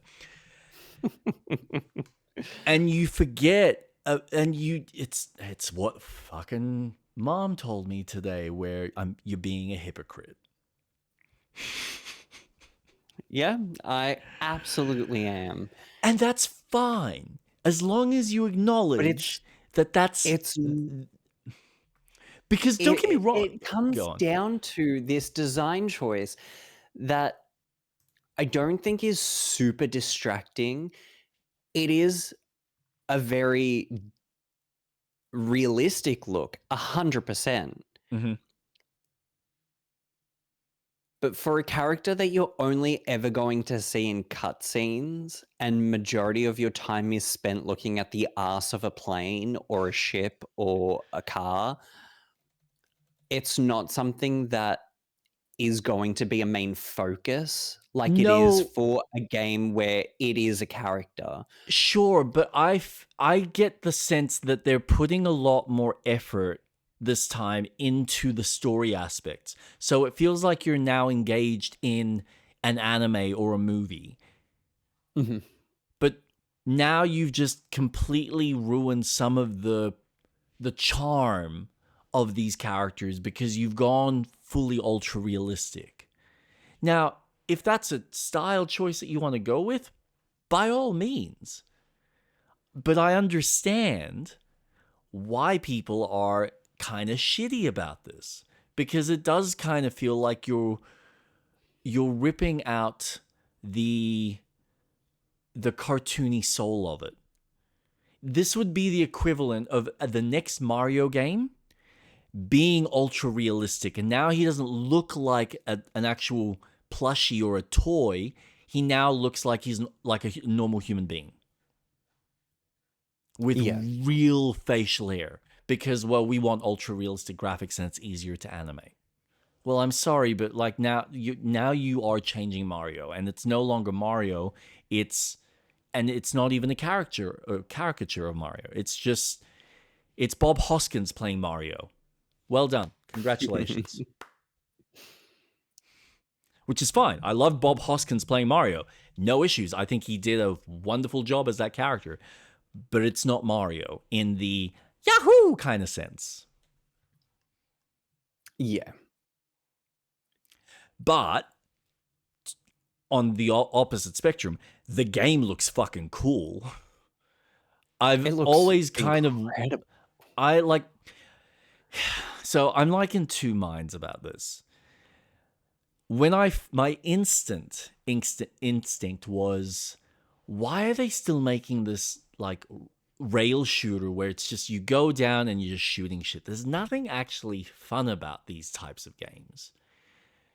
And then they showed a couple of other bits where you've got a little bit of the free roam mode where you do fly around in areas and you do actually have control of kind of the general space of where you're flying. And I think there was a multiplayer mode in this as well, or some sort of competitive, There is. cooperative something. Yeah. So all of that, I'm like, okay, there's a bit more to this. I'm overlooking aspects. I'm jumping the gun on certain things. Cool. There's more to this game on top of the fact that they're adding all the various difficulty modifiers that then change the challenge aspect. And then I really thought about, well, why have they obviously kept to this style and haven't chosen to make an actual three-dimensional game? And I thought, well, maybe it is just a simple case of, well, it's easier this way to just have it be more on a linear trajectory and we don't have to worry about these big spaces that we have to detail. Or it could just be the simple fact of, we just want to make this simple kind of flying arcadey type game that allows you to just focus on the enemies that are in front of you. It makes it more engaging from you're driving the story forward this way, which gives you the sense of progression and direction for the story, with these little vignettes that are, hey, we're going to give you a little bit of freedom to explore. So, plus for a kid, this would be fucking easy to worry about. Like, imagine a 7 or an 8-year-old kid having to try and figure out, like 3D space, which, yeah, any kid's going to be able to figure it out in time. But if you give this to like a 3-4-year-old just to play around with, this is at least simpler to grasp because it is just up, down, left, right. You don't have to worry about a 3-dimensional space that you're moving around in, so it simplifies the gameplay completely, while still offering various levels of challenge.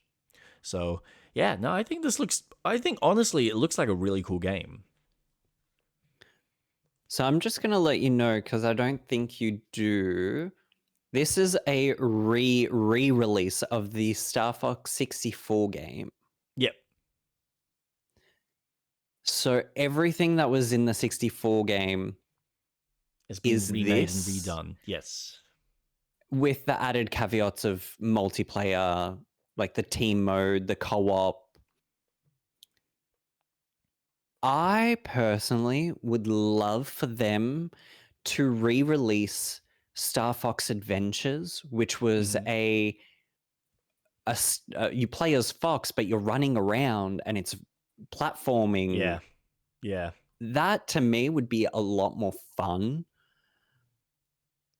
And I hope they do release it for the emulator online. One day. Maybe one day. Or they'll just choose to remake it Who knows? I'll Or buy it. this might be the jumping point where they go, okay, well, we've seen some level of success. There's some level of interest. Let's now make a new game in this saga. It's a possibility. This also has, I might be talking right out of my ass, but I almost feel like all these releases in their IPs as of lately is building up for a new Smash Bros. Game. Oh shit, there's facial recognition in this? Yep. Oh wow. I didn't even get this far into the video, so I didn't see this. That's pretty cool. Of any of the Star Fox characters. Yeah, that's sick. That's really neat. I like that. And that makes more sense why they've chosen to go for the more realistic style, because then you can do this kind of shit. It's a lot easier. To be fair, they could also 3D animate it in a very cel shaded style like Borderlands, but oh well. It is what it is. Yeah. So Again, I don't think their design is it's not terrible. horrible. No. No, absolutely not. That's that. Again, even the design in Lion King is not as horrible as people want to say. I get it. You've got the nostalgia and you've got the association with the originals built up. Completely understand, because I feel the same way. But the new movies are perfectly fine. There's nothing actually wrong with them. They're actually really well directed, well choreographed, well designed. It is just awkward when you're used to the characters from the cartoon now being overly hyper realistic, and it's missing some of the expressions, which I know they fixed in the sequel movie, or the prequel Ugh. movie. My main issue with the live action Disney releases is that when Lion King came out, they advertised that as the live action. It's not. Yeah. It's highly CGI'd to be realistic. Yep. It's not live. You're not using real animals. You've animated them. Yep. Yes, you worked with actual lions and cubs to get that design, Yeah. but But it's it's not like you were animated. actually, yeah, it's not like you were actually directing them. Correct. Mm. And I have a very deep fondness for the cartoons, just the amount of work that went into those, just the expressions of the characters. It there was, and I've said this to you in the past, the Disney magic has started to evaporate as Oh more and man, more of these movies come out. it's Like when we evaporated watched a The Devil long Was, time ago, man.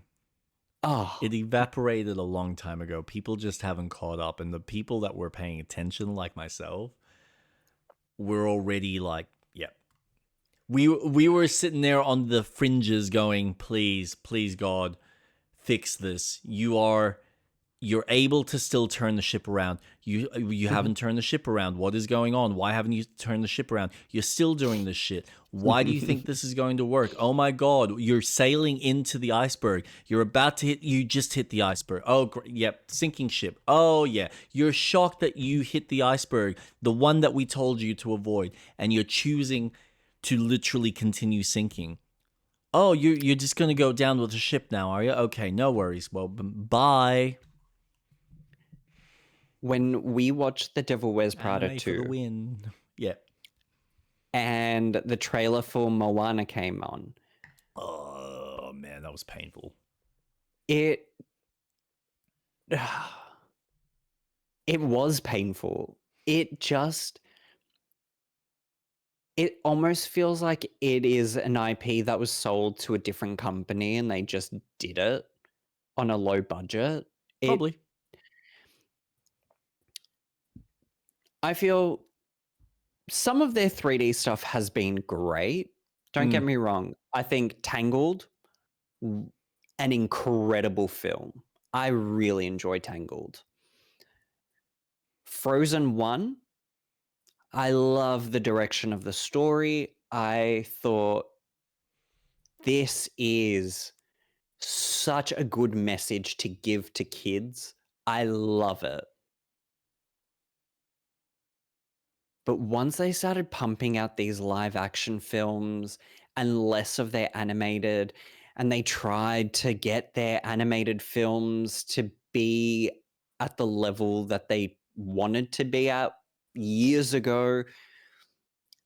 Like, I watch Wish, and I thought it was a really cool concept as a film because it was the origin story for all the Disney characters.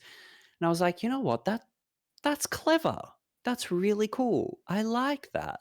You're setting the precipice of your kingdom of Disney films into this little contained movie. And I thought Oh, that was really cool. I don't think I've actually watched this, or maybe I have. I don't even remember. Ah, Something it's rings a bell, but cool. Do you want me to tell you plot points? no, I think I might rewatch it because something about this I have a recall of this, but now I don't even know 100%. So I might need to just rewatch it, and it seems like the perfect movie to rewatch with Piper. So easy. Yeah, Plus Chris Pine, fuck yeah, love him, loving the bits. such a great actor. But I get the redesign of Fox. Like I get it. I do. But I personally don't have such an issue with it. Yeah, that's fair. Honestly, I'm never going to sit here and deny that, well, if you connect with it, you connect with it. Mm. I just can't help but feel, biased much? You got an issue Yeah. with one property when it releases, and you're like, why can't it be like just be less realistic and more animated? It works as an animation. You can't just do. And then they do this with Star Fox, and I go, If Street Funny. Rat it disagrees with it, then I know he's being consistent. When he's sitting there going, "No, I think it's great. I don't have an issue," then I know, I got you, young man. Which is fine, you know. It's like all you guys that love to, suck on Game Freak's dick every time they release a brand new Pokemon game. And you're like, oh yes, we love Hey. love all of that. Give me Hey. more. Hey. I'm still looking forward to Beast of Reincarnation. I think that's going to At show least it their looks like a real ability. game. Look, we've actually put effort into Hey. something. Really? You spent money? Winds and Ooh. Waves looks like they've had quite a lot of money backed into it. Jeez, I wonder why. Because, maybe if we release another one of these half-baked products. Oh, but it's to do with the system. The last one didn't give a shut the fuck up. You could have like pulled back on your animation and your asset designs and made something that was on a different like art style. You could have done it. You chose not to. You went ultra realistic because of course now 3D animation's a little bit easier to deal with. But by that definition, oh shit, well the fucking tech can't keep up. No fucking shit it can't. But it could for The Witcher, so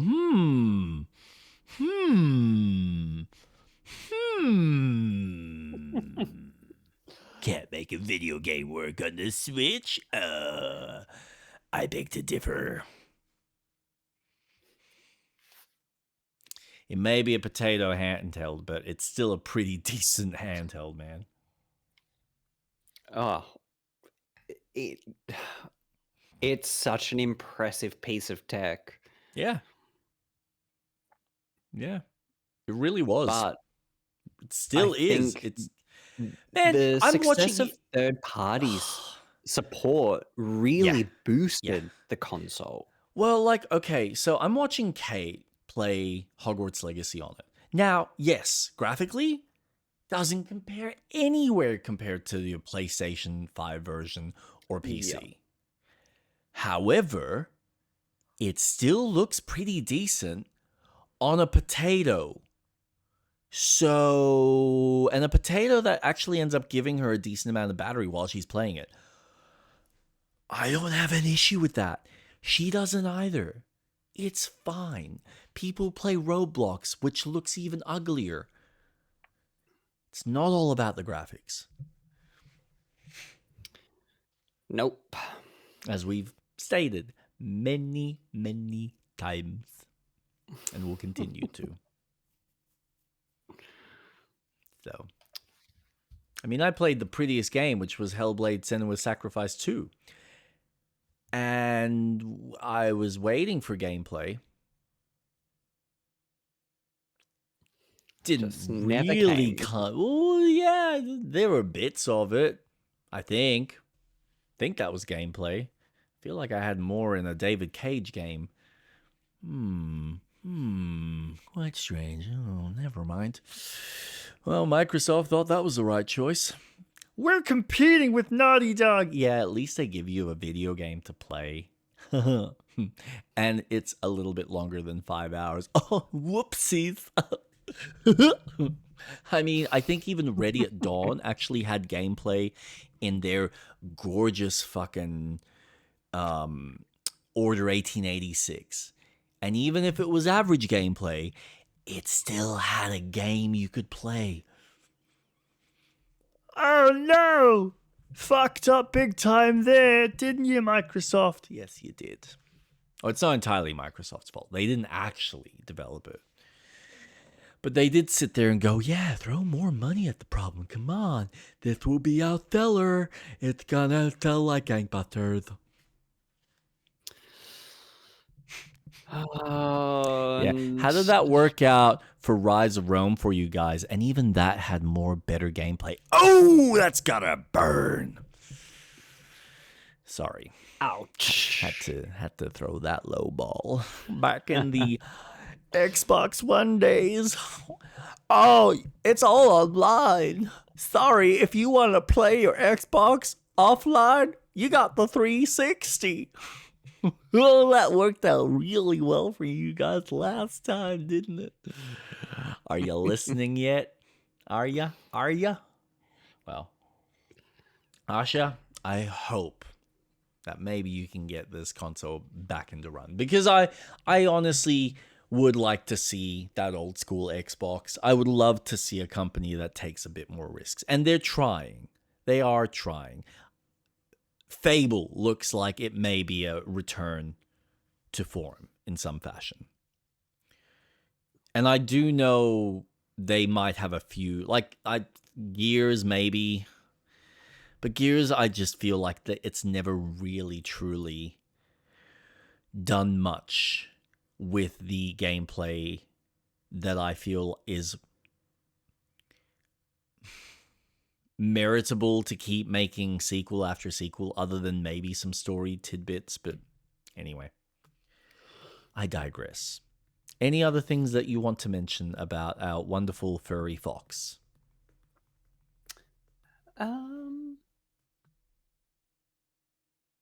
Not so much for Star Fox, but more so how Nintendo releases their information. Okay. So I have the Nintendo Today app, All right. and that is where you get Nintendo announcements. So they announced that they were dropping a Star Fox Direct on the app for that day. And I Nice. thought, fuck yeah. You know what? This is the style of marketing of shadow dropping information where you're at such a high pinnacle point, why the fuck not? Just go, yeah, catch the direct in a couple of hours. Join us where we talk about Star Fox. I mean, Okay. it's as direct as you're Sure. going to get from a marketing standpoint. And that's provided you've got your customers are connected to that app and are getting that information. So if they do, wonderful, everyone gets, the invite and everyone gets the information and everyone can get excited. Because I think that's the way a lot of this marketing material will probably work going forward in the future. It's hard to get to people as it is outside of your general old school marketing methods. So if you can create a platform that customers are happy to join up to and get that information direct, you're laughing. Because then you're not worried about other third party opinions. And It then you also control means that the you're narrative. not on a platform like Twitter where Nintendo doesn't really want to associate with a platform as controversial as Twitter. So why not create an app that is a calendar? That's all it is. And use this calendar to announce specific dates for all our releases. It's smart. Mm. Don't get me wrong, they still use it, but it's not first on there. They'll announce it on the app and then it gets live on their social platforms. And you're right, it is really controlling a narrative. And I think that is a really smart way to control it, because then you've got countries like the UK, Australia, who have age limits on social media. Mm-hmm. So how are these people going to see this information come Yeah. out if they're not able to view it online? Well, here's an app. It is for everyone to use. It is no way harming anyone. There's no controversial things that you're going to see on there. Every age can access this app. It's smart. But shadow dropping a direct like that? Fuck. Love. I love that marketing tactic. Well, them controlling the message is going to be an important thing moving forward because, of course, they're now increasing the price of these fucking things along with all of the Thanks, services AI. around them. So, beginning September 1st, 2026, Nintendo. Now, this is Australia, but it's happening in the UK. It's happening across the globe, America, everywhere. Mm-hmm. So, I believe all the other countries, it's an increase of about $50 or €50. Here in Australia, it's going up by 70, so it's going from $6.99 to $7.69. So, I mean, we're not quite at PlayStation levels, and we also don't know whether Sony might decide to increase their prices again. I But think they obviously, will. they probably might. But this push has actually not come directly from Nintendo. It's come from Nintendo's investors. So I find that very fascinating that the investors have sat there, probably looked at all the information that was provided, and they all felt, well, you're underselling yourself for what you're theoretically going to release. And there's something that I've just read that I didn't even know this information came out. I'm just going to quickly check something here on JB. What am I doing? So Nintendo sells at a loss on their consoles to make a profit on their games, Yes. So now I which think the is investors want smart. them to, yeah. So, and this is still the big issue. Jesus. Yeah, you're seeing this, right? So for anyone that's listening to the podcast, $1,000. it is 999 Australian dollars for a PlayStation 5 Slim with a disc. Without the disc, so just the digital, it's 919. So technically speaking, Nintendo's still behind the competition. So they're still the cheaper system. But that is a lot of money for most families to go off just to have their kid play video games. And again, when we're looking at tablets, that's not how you spell tablets. Tablets. And that's kind of the leading competition. $379, and you've got access to Roadblocks, and you've got access to maybe Minecraft. I honestly don't know. Yeah, Fortnite Minecraft's on there. potentially. You're going to have other free titles. Even at something that's a little bit better for $500-$600, it's still cheaper. And that's common for most kids to even get their hands on. What's an iPad at the moment? Yeah, a base iPad is still $549. That is what they're competing with. That's a hard fucking sell when most kids are happy with, well, my kid's playing video games and they play them for free. I don't need to pay as a parent. That's kind of the shitty thing that they're then challenging. But what they believe is, and this is just something I found, as Nintendo announces earlier today, they're going to increase the price of the Switch 2 in multiple regions. This is in GoNintendo.com.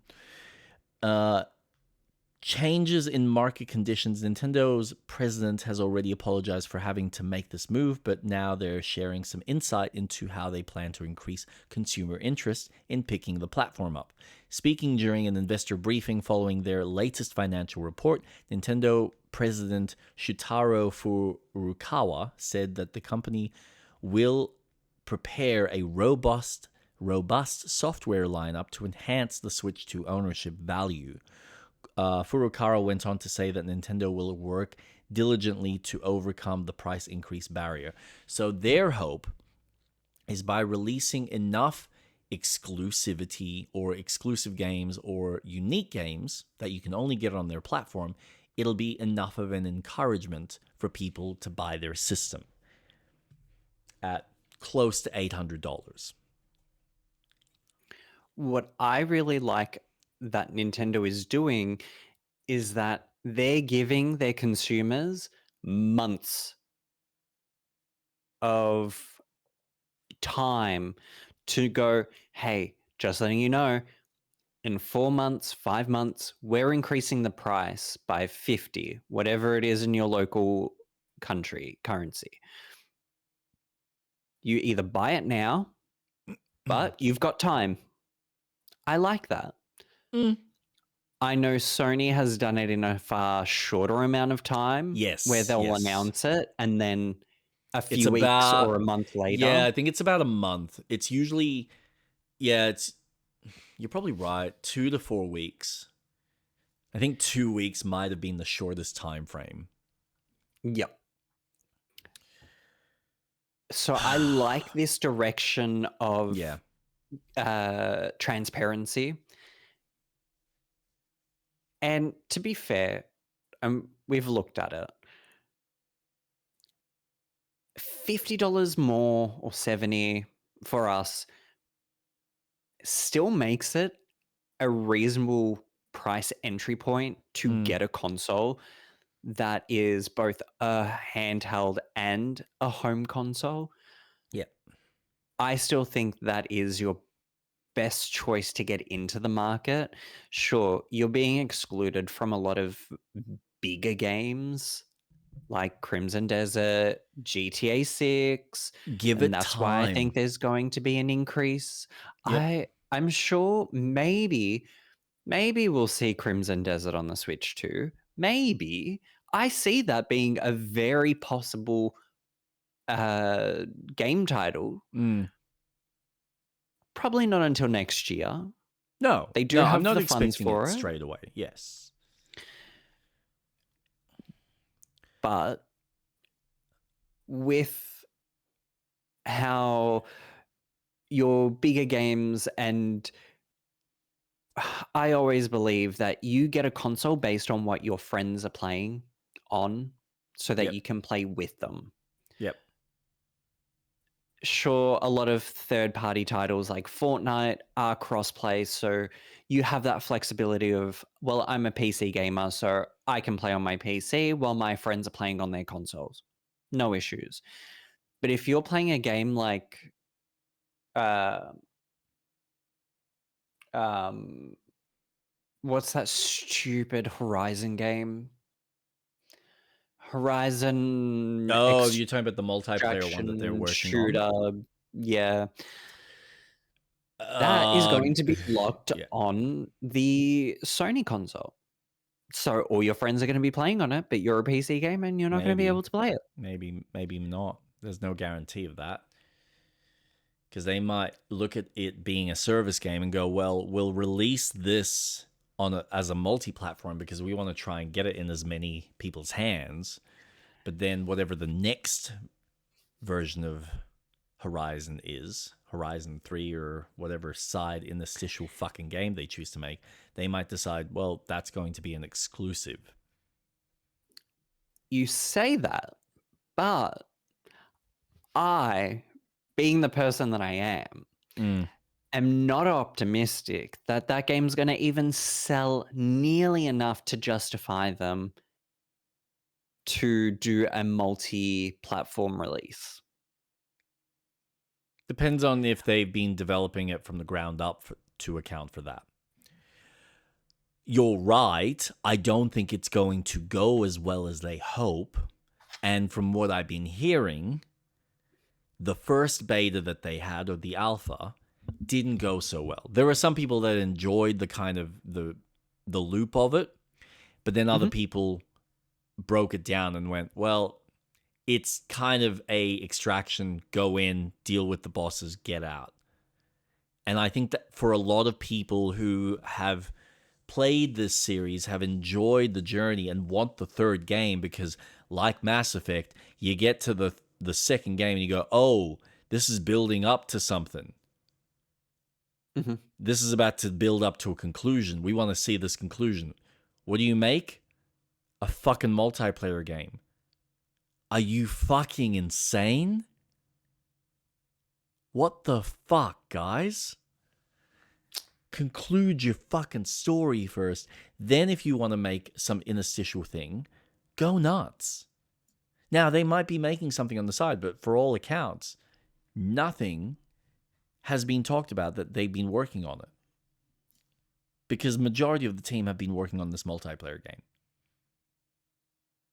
And if it shits the bed, which some part of me hopes that it doesn't, but another part of me does, because oh my god, it would be glorious for them to be proven wrong. That this stupid push for multiplayer, for live service, the way they approached it was wrong. As opposed to adding value and multiplayer suites to an already existing single player, no, they've gone the opposite direction and gone, let's make just exclusive multiplayer and make it on the cheap. And then we can make lots of money off these, season passes and microtransactions. Like, no, wrong approach. Naughty Dog and Ghost of Tsushima had this down packed from the beginning. You add on the mode on top of an existing service. And if they kept and continued that and allowed these companies of theirs to add that extra value onto the existing property, I think it would have worked out better. Yeah. And you could have started off small and then worked on top of it as you moved on. Like GTA 4 was the first time they did online. And that was, hey, let's just add it on here. Let's see how this goes. I think they even did it in San Andreas for the first time. And that was like a San really Andreas rough... had a co-op. Yeah. So there you go. They had something that they played around with that. And then 4 had multiplayer, but it was very rough.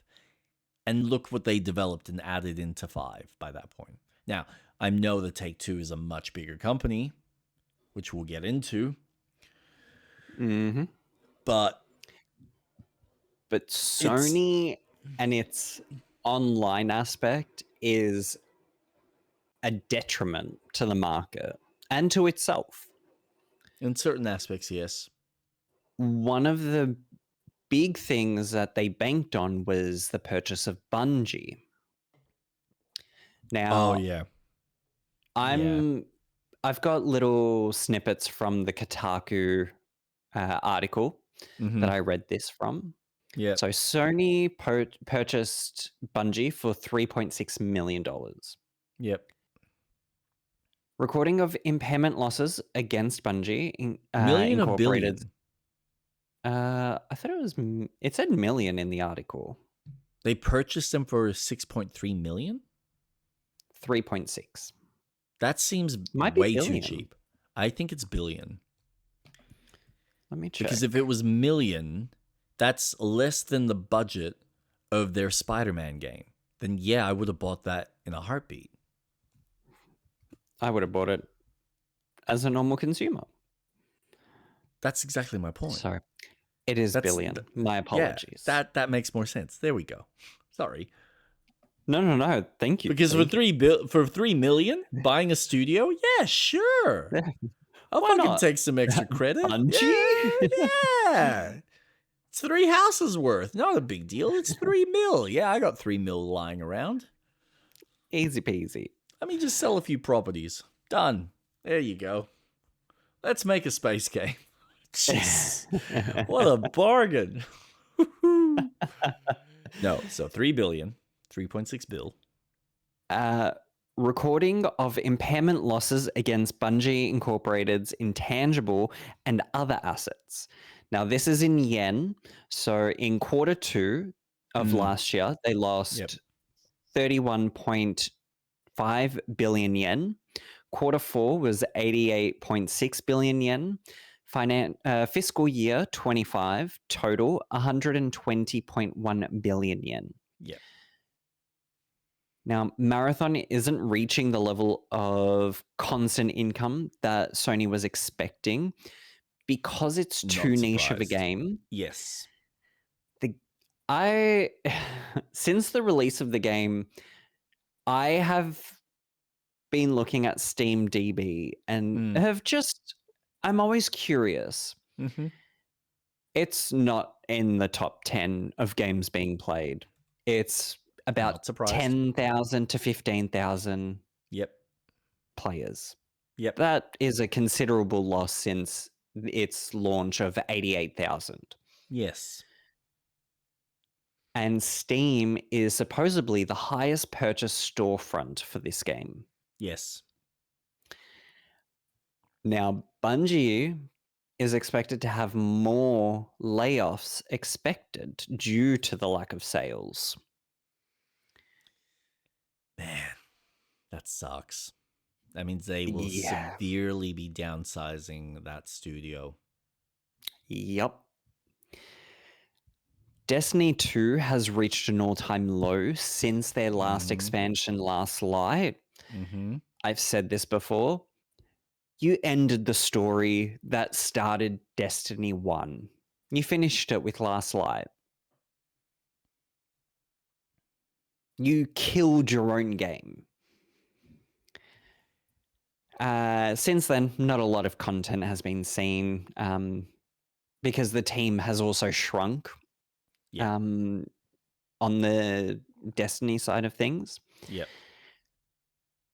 But apparently, it is said that Marathon is going to get an upcoming free weekend to attract new players and introduce new modes so that they can try and grab people's attention. Yeah, they're trying everything.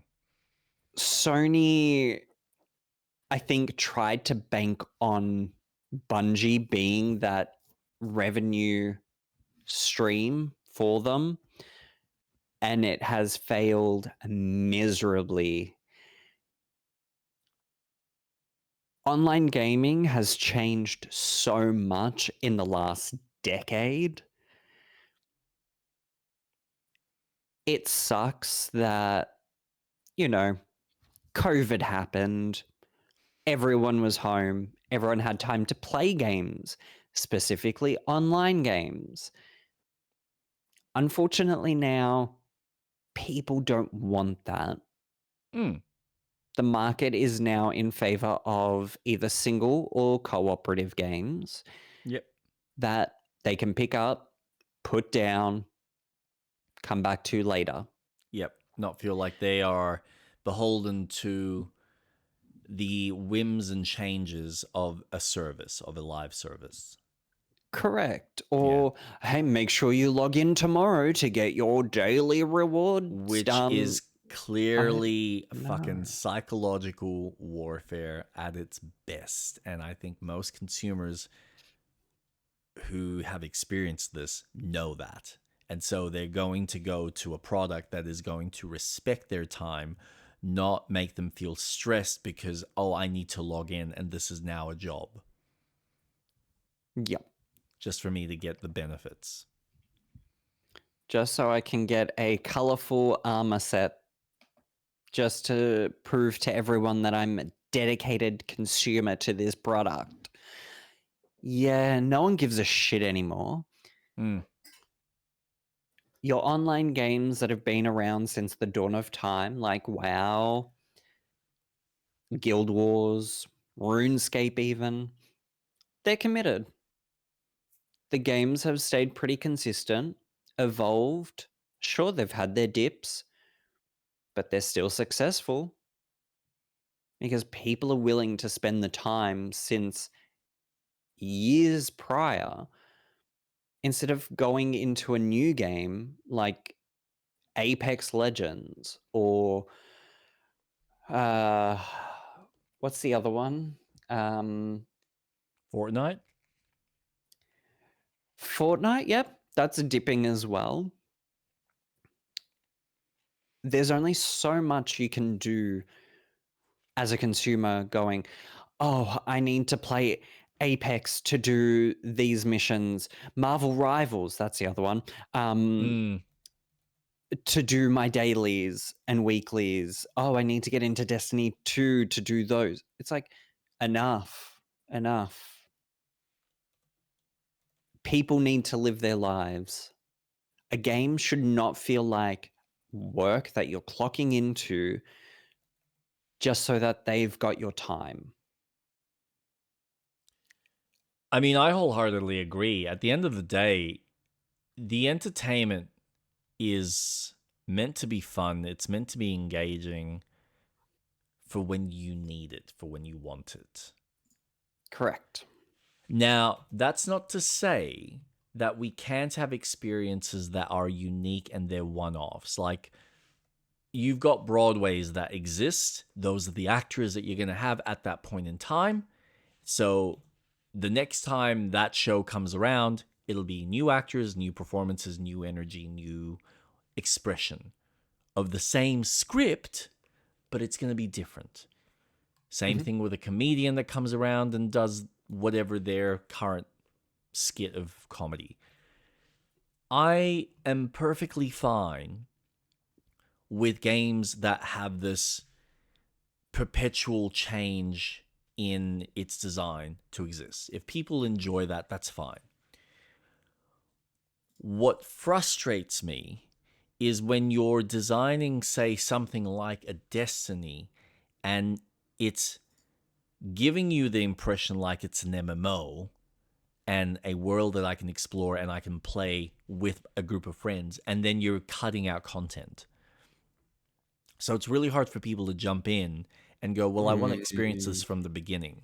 And this is what I don't think they really took on the feedback the way WoW has, because WoW has gone, okay, we're telling our story. We're going to add more content. We're going to get you up to X level. And at a certain point, because they wanted to add one new mechanic, which was we want to be able to fly around freely in the main open world. Well, we can't do that with the current map because of how the map has been designed.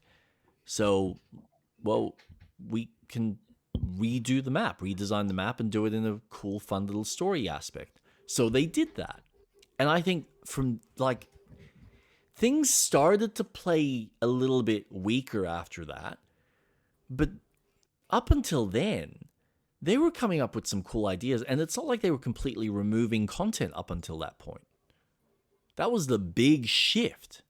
And even some of the other stuff still sort of existed. And what have they done? They've turned around and said, well, there might be fans that want to experience the old stuff again. Here you go. We've created a couple of those old servers. And I don't think Bungie has sat there and gone, maybe we should do that for Destiny. Here's Destiny 1 in its full package with all of its content, and we're going to add a couple of extra little features so that someone who just wants to play by themselves will have bots in there. We finally added bots so you can actually do the Vault of Glass and do all of the raids by yourself on like a semi-easy mode type deal. Yep. And then do the same thing for Destiny 2. Here is a version that's got all the DLC up until this very end, and all the new stuff that exists, you'll have a new package or a new DLC that you'll need to subscribe to in order to get. There are ways to do that. They've chosen not to. They've just jumped ship, forgotten about the product that was their baby for so long, because, like you said, the story finished, and now they're trying to tell a new story. And I think what they're trying to accomplish is cool, but I think the studio's probably too big and has spent too much money compared to the way the studio that makes Tarkov spends money on their product. And it's this unfortunate reality that they are not able to make and be consistent with the kind of game that they're wanting to make for such a niche audience. They thought that they were making something that, oh, we can make this niche mode and make it so it's for everyone. Well, you kind of didn't, because Tarkov is that. Sorry, not Tarkov. Arc Raiders. That's the for everyone style of game. And that was successful, but that was also budgeted accordingly. You have gone Bungie on this title and then tried to sell it as, oh, it's like a regular Bungie game. But it's Tarkov. It's our version of it, with all the storytelling that you know and love from us. Well, is it though? Because you're kind of also cutting corners here and there. And people sense it. I've heard that it's a fun game. I've heard that there's a lot of success in what they're trying to accomplish. But then they're also changing the meta constantly. They're trying to revert on changes. They're trying to appease as many other players, because there's probably some people that just don't connect with it. So they're like sitting there going, well, we got to fucking change it. Either stick with it or don't do it at all. Because now it doesn't even feel like you're committed to the fucking product. But I understand why you're changing it, because guess what? You are not you're not a company that's at like a team of 20 that can do this on the cheap. You're a proper fully fledged studio with a lot of high paid Western staff.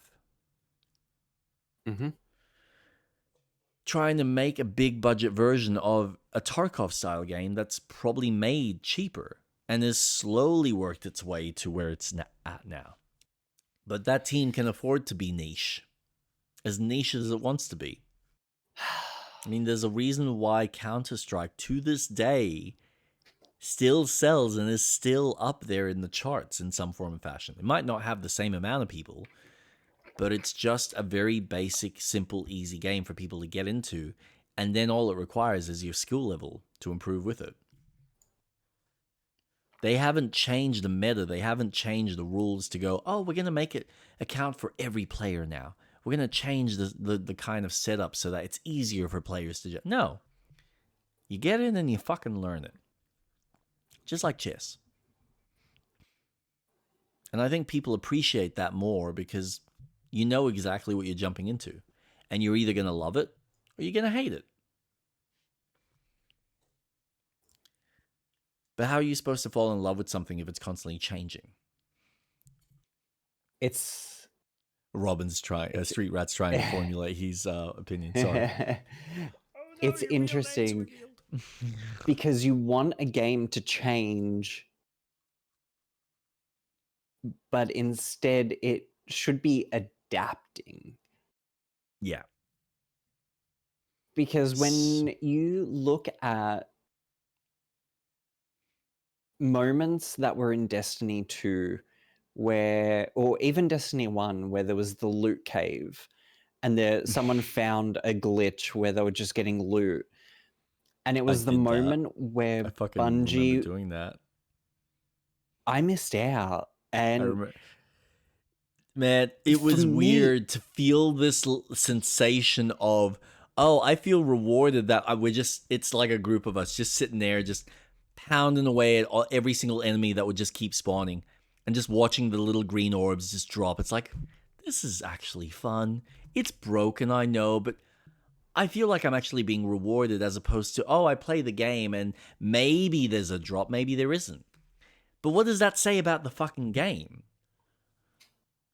And then what you right? choose to do is patch the problem as opposed to, okay, well, let's patch that, but maybe we need to give them more loot so they feel like they're getting more. It doesn't all have to be amazing loot. We can just change the numbers. It's why Diablo was successful. It's why people love those styles of games, because you kill a mob and you get a bunch of these random colors and you go, oh, maybe this will be the one. And maybe it's like mid-maxing a little different numbers, but occasionally you get that yellow and you go, oh, yeah. You're feeding the dopamine part of the brain. That's why it works. And I don't think Destiny fully got it until later on, but even then they were still fucking stingy in certain aspects, so. Because of course they wanted you to buy the microtransactions. Naturally. And yeah, it's the whales that stick around because they're dedicated to solving the meta and getting everything and feeling like, oh, my sense of accomplishment has been completed now that I've got the ultimate, whatever it is. But like you said, most people don't have the time. They want to live their life. They want to play their games the way they want to play. And so I think, yeah, there's a lot more success in these indie or even early access fucking multiplayer or co-op style games that are these survival games that, hey, I can jump in with you and we can quest together, but also we can build stuff together. Isn't that fucking fancy? We can create and we can journey together. Fuck. Well, and you can be as basic as bitch with the creation. 4 walls and a door. Wow, and a roof. We need crafting. Awesome, pop it outside. Don't shove it in there. We have our beds in here. Do you want to go into the effort in creating a castle? Fuck no. I just want to do these bosses because that sounds fun. We're just going to put everything out here, make it look like our personal junkyard because we just need that to function for that part of the content. Or, oh my god, I can make the Louvre. I can make my own personal Sistine Chapel if I want to. Decorate it, add all the artwork, create individual rooms. I've got NPCs I can put here. Awesome. You get a room. Would you like a bathroom, sir? Perhaps a walk-in closet? Awesome. We'll add that for you over here. And this will be the kitchen. And here is where we keep the animals that we slaughter for the kitchen. See, now I want to play Enshrouded. Right? This is my point. And yet these big companies are spending ludicrous amounts of money going, oh, we're going to give you fucking Horizon. You're going to go in with your mates on a single run and just kill a monster and then get some loot and feel, yeah, I got success. Yeah. Is it really though? Is it like rewarding? Because, yeah, I'm sure there's someone. But honestly, I feel like Monster Hunter does a far better job. Oh, and you know, it's funny, Monster Hunter, you can play it single player. Did you know that? I can play it with mates, but I can play it by myself. Oh, fancy. They've only done it like, 25, 30 times before.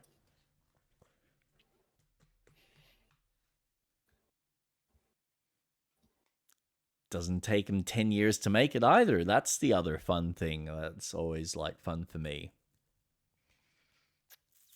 Yeah. Yeah, You know the anticipation of a game when it's announced to when it's released. you Like, know what? Can mm, I just say something? You know mm, you know that lawsuit or the no, I think it was a lawsuit where Sony basically put the hammer down on that Chinese company that was making their version of like a multiplayer Horizon. yep. I will fucking laugh if their new multiplayer game from the studio that makes Horizon comes out and it's a piece of shit. No one wants to play it. It's not selling. And Sony on the side is going to be kicking themselves so fucking hard that they didn't sit there and took the fucking deal when these Chinese developers sat there and said, if you let us be like, we'll make the game, you just give us the license and we'll like cut a deal.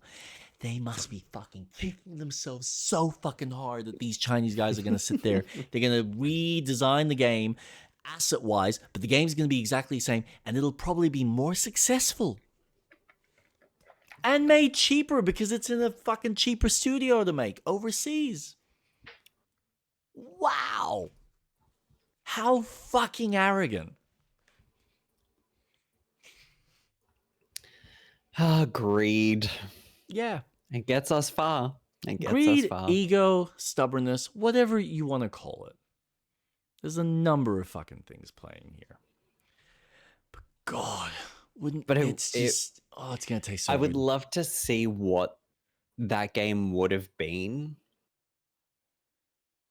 I think it's still probably in development. The Chinese one you're Ooh. talking about, or the Asian one. Yeah. I don't know if it's Chinese Yep. or Korean. I wouldn't be surprised if it's still coming out. I hope so. Like, yeah, okay, they got told off to not make it look like Horizon because it's way too close. Because for them, they thought, well, if we can try and sell it to Sony, then maybe Sony will cut us a deal and we'll develop it. And it'll be like the Chinese, like it's set in our region of the world as part of this universe because we're so inspired. No, Mhm. Sony didn't want that because maybe Guerrilla said, no, we're making our own multiplayer game. You can't make a multiplayer game. God, it would be fucking hilarious that Guerrilla goes off, makes a multiplayer game. It sucks, and they should have spent the money on a fucking on the third single player game. And you should have let the Chinese studio do the fucking multiplayer version. And just worked with them on here are the story aspects. This is how we want the kind of story aspect to function.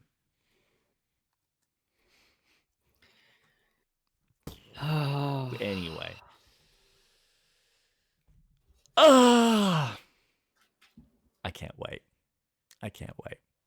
Man, if they prove me wrong and their New Horizon game comes out, the multiplayer one, and it's a success, bangers, wonderful, congratulations, you finally got something. I'm just not sold because the feeling I get is a lot of people want a very different style of game, and Monster Hunter seems to be what people are craving because Monster Hunter gives a better variety and I think is a more fleshed out game. Whereas I think the new Horizon game is going to come out and it's probably going to feel like the Dauntless game. Yep. Maybe better. Maybe better.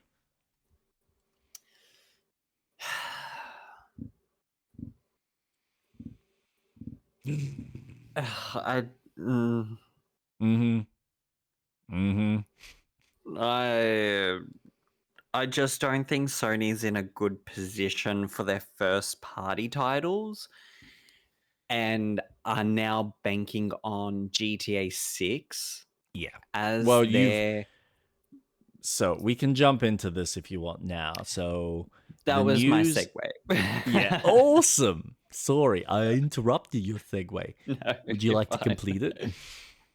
I was just gonna say, Sony's just banking on GTA 6 because of which I'm sure you're gonna go into is their marketing for the game is primarily on the PlayStation 5. Yeah, so this was the news as Street Rat is iterating here.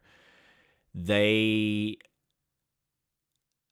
essentially Take-Two have got a deal with Sony lined up for the GTA 6 marketing run, which sucks for Xbox because fuck me, that's gonna kick him in the face. They needed something like this. They really fucking needed this. But now, and that's not to say that Microsoft might not have a deal, but it's starting to sound like I think Sony has cut a far more exclusive deal, or they're going to have something a bit more unique. Which means when GTA comes out, there's probably going to be a Sony logo at the end of it. Potentially. So, this is a game that's apparently costing I think it's like 1.2 or 1.5 billion. It's been in development for a long time. They reckon about 8 to 10 GTA years. 6? Yeah. Over $1 billion. Uh-huh. This is something I read in one of the little snippets of the article. I haven't read the actual article just because I haven't had access to it. Crazy. I But- thought they had unlimited money. Well, no, it's just what they've spent so far, Street Rat. Because as Strauss basically iterated to Jason Schreier at Bloomberg, look, I give my child unlimited money and unlimited funds for his wedding, and he still goes over budget. All right, that's kind of the attitude that they're running with, because in his mind, well, we can't just make great products. We can't just make amazing products. They have to be fucking sublime. What I find fascinating is when PS6 sales are down 46% year over year. Now, this is an exclusive that's going to be on PlayStation 6. It's 42% behind the PS4, which I think had a lifetime sales, or I think the PS6 has a lifetime sales of PS5. over. Yeah, No, I think it's the PS6. They're already talking about the next 93.7 generation. Sorry, the PS5. No, you're right. PS5, Oh. not 6. My bad. That's crazy. PS5 having reached about 93.7 million. Now, if we are to speculate that all 93.7 million people are going to fucking buy this thing, 93.7 times, say, $80. 110. Well, did I do that right? No, I've done something. Oh, sorry. I need to actually put the extra zeros. They're making a lot of money regardless. 93.7. They're going to be selling this game at a premium. 1, 2, 3. Yes. Times, let's say 80. So what are we at? 7 billion. Just from, theoretically, if every single person who's got a PS5 buys it, they could, just from the game itself, make close to 7 billion. That's no small amount of change. The question is every single one of those consoles going to actually register or get this game? Will they be able to afford the game? But even still, I think even if they get half of that, that's still a pretty penny. And then there's the multiplayer side, which will obviously net them even more. With the success that they've had with GTA 5 Online and the continued success, which I reckon has helped them continue to fund this new product, I don't think they're going to be in a bad state. They probably might get less because I don't think they're going to get as many sales as what they could have normally. Because, I mean, let's face it, they've usually, and they've been smart about this, they've usually released their games at the end of a console cycle. Yep. Theoretically, this would be close to the end of a console cycle. It's been an unusual console cycle, but it's close to the end. I disagree. No, and you're right. I don't think this is. I think the PS6 is a long way away. Thanks, AI. You really fucked everyone over with that. Look, it's still maybe 2 or 3 years away. I don't think it's a long way away. I think they're going to want to release something newer, and it's more from the perspective of they're looking at the climate and they want to get ahead and go, well, if we don't release something now and we don't release something cheaper or find better means to make it on the cheap, then we are potentially at a loss with our consumers. So they're also considering that part of the equation because they know that these systems are getting expensive and it's hard to compete with other devices that people already have that they don't want to move over to a brand new system. It's the issue that they're having right now where most people are still playing their PS4s. That's just a reality. Or people are playing with their older PCs and they're not going to go off and spend $900 or $1,000 on a brand new console and this is, I think, the big change that Sony's got with their exclusivity, because there's fuck all on there. And if you're releasing on PC, then why am I not just buying it on PC where I don't have to worry about the online subscription side of the equation? And then I've got access to everything else.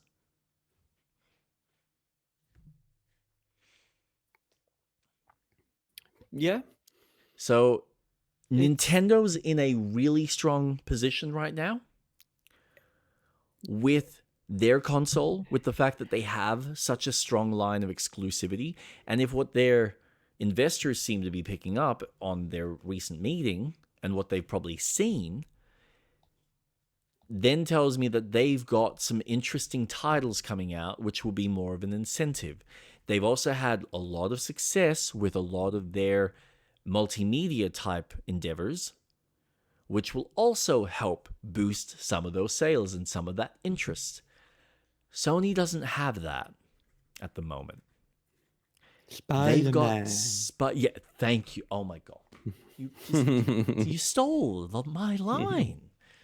Good work. You had to say it. Spider-Man. Yeah, that's all they've got. All they've got is Spider-Man and Wolverine. Whoa, Marvel. Marvel at the end of its ropes, where maybe it might be saved by Doomsday. Oh, no. You've got to watch the director's cut of Endgame because they're adding scenes to it. So that links to Doomsday. Please. They're adding Excuse me. Please give me that 3-minute sequence that you couldn't have just added into the next movie as just, oh, here's our fun tie-in. Wait. I could make this so much easier. You mean Disney made a very fucking poor business decision and decided to pump a whole bunch of Phase 4 and 5 as exclusive Disney Plus series that you had to subscribe to watch? Oh. And now they want to wipe it all away? Oh, God. Crazy. Fucking dickheads. Yeah. You know, it's funny because conceptually, the idea was interesting because it could have worked as these interstitial comic book side arcs that happen for the characters.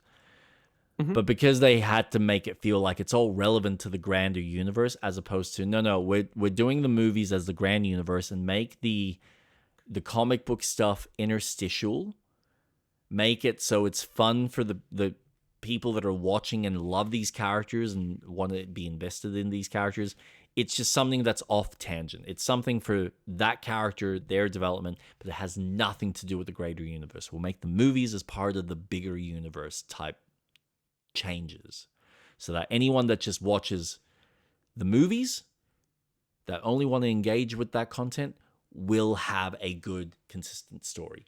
They didn't think about that. Yeah. They tried to Nope. sucker people in and go, no, you gotta watch it all, and don't forget about the books and the audiobooks and the stage plays that we've got going. Listen to Captain America's musical. Yeah. Hey, they fucking did it in the movie. Almost. Mm.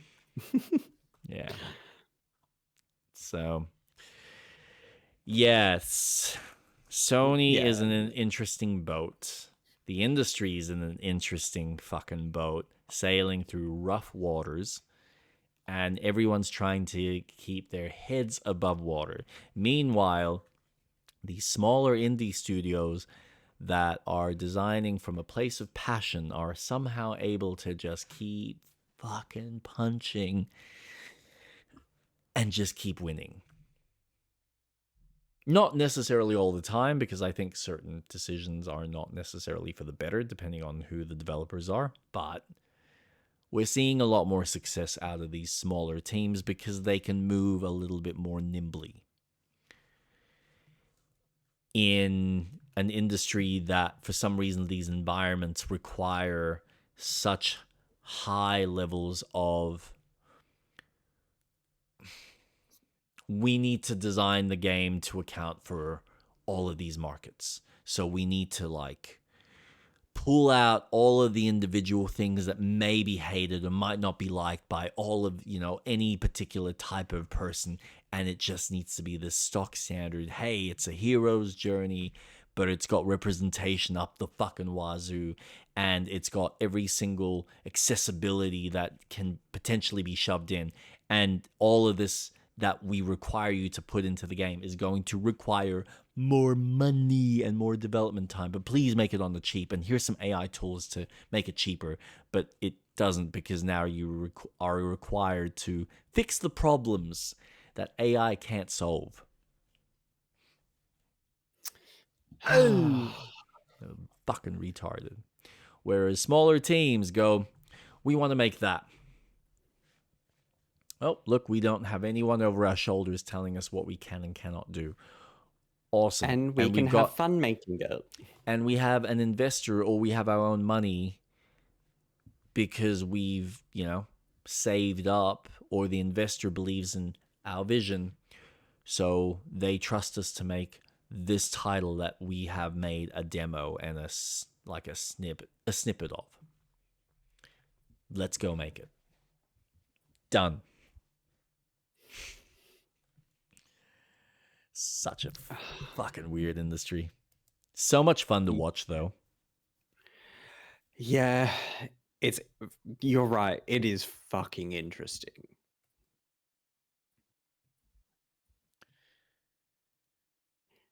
Though I'm really happy that Nintendo is just in their own little bubble, just like, do you want a game this month? Well, we're releasing another one in another month. I am going to be curious another to one see. in another month. Yeah, look, I mean, that, like I said, they have more opportunity for success as an exclusive system. They have the opportunity to be that Super Nintendo system that everyone wanted back in the day. Because, well, this is the only place I can get anything and everything on the cheapest possible entry point. And it's portable. Why the fuck wouldn't I? So, yeah, does it suck that it's a weaker system? Sure. If you're someone who gives a shit about that, absolutely understand. But if you want an entry point to playing better video games than what you could potentially get on a tablet or a fucking phone, yeah, you go get a fucking Switch. And they're about to get an exclusive FromSoft game. It doesn't get any fucking more unique than that. They're going to get a whole bunch of Souls-obsessed nuts buying a system just for one game. I know the whole world is going to go pick up a fucking console just to play GTA because that seems to always happen. I wouldn't be surprised if Sony ends up, and I think this is part of the deal. I wouldn't be surprised if Sony's going to have a version of the console with GTA 6. Oh, for sure. But it is a heavy commitment because if you're buying a PlayStation 5 or a PlayStation 5 Pro on top of that, you're then spending a premium price on one game. In Australia, that's over $1,000 that you're spending. Not to mention, in a month's time after the release of GTA 6, you've got online. Well, you better subscribe to PS Plus because if you want to play online, you're going to have to pay even more. It's a lot. That's an expensive investment. Tis a lot of money. Mm-hmm. But you're not wrong. GTA 6, well, GTA in general has always been a console seller. Everything all good? Yeah, just something I Yeah. read. Yeah. Sorry, I kind of just No, zoned you're all out good. there. Nah, you're all good. You're all good. Yeah, no, it's I know that title is going to be a big seller, and I know Sony is banking on it being enough of a push that people will go off, get the system, and then theoretically start spending money on other things. But I don't know if that's necessarily going to be how that plays out.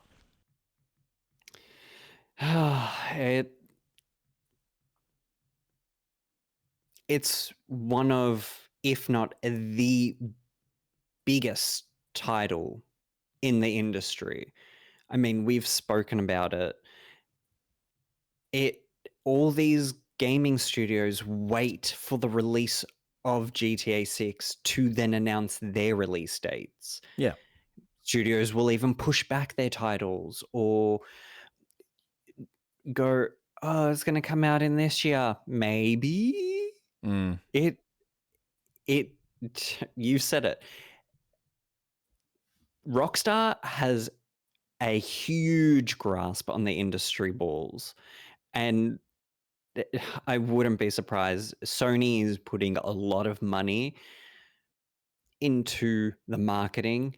I've been looking on Reddit and all these updates to the Sony storefront is now Vice City themed colors. So they're really ramping up the marketing for it. Yeah. So I Yeah. wouldn't be surprised if either next week or whenever the Summer Games Fest is, something is announced around then Do you to reckon hype up. that'll yeah, do you reckon that'll be I kind of wonder whether they're going to wait till after or do it right before. Something tells me they're going to do it after.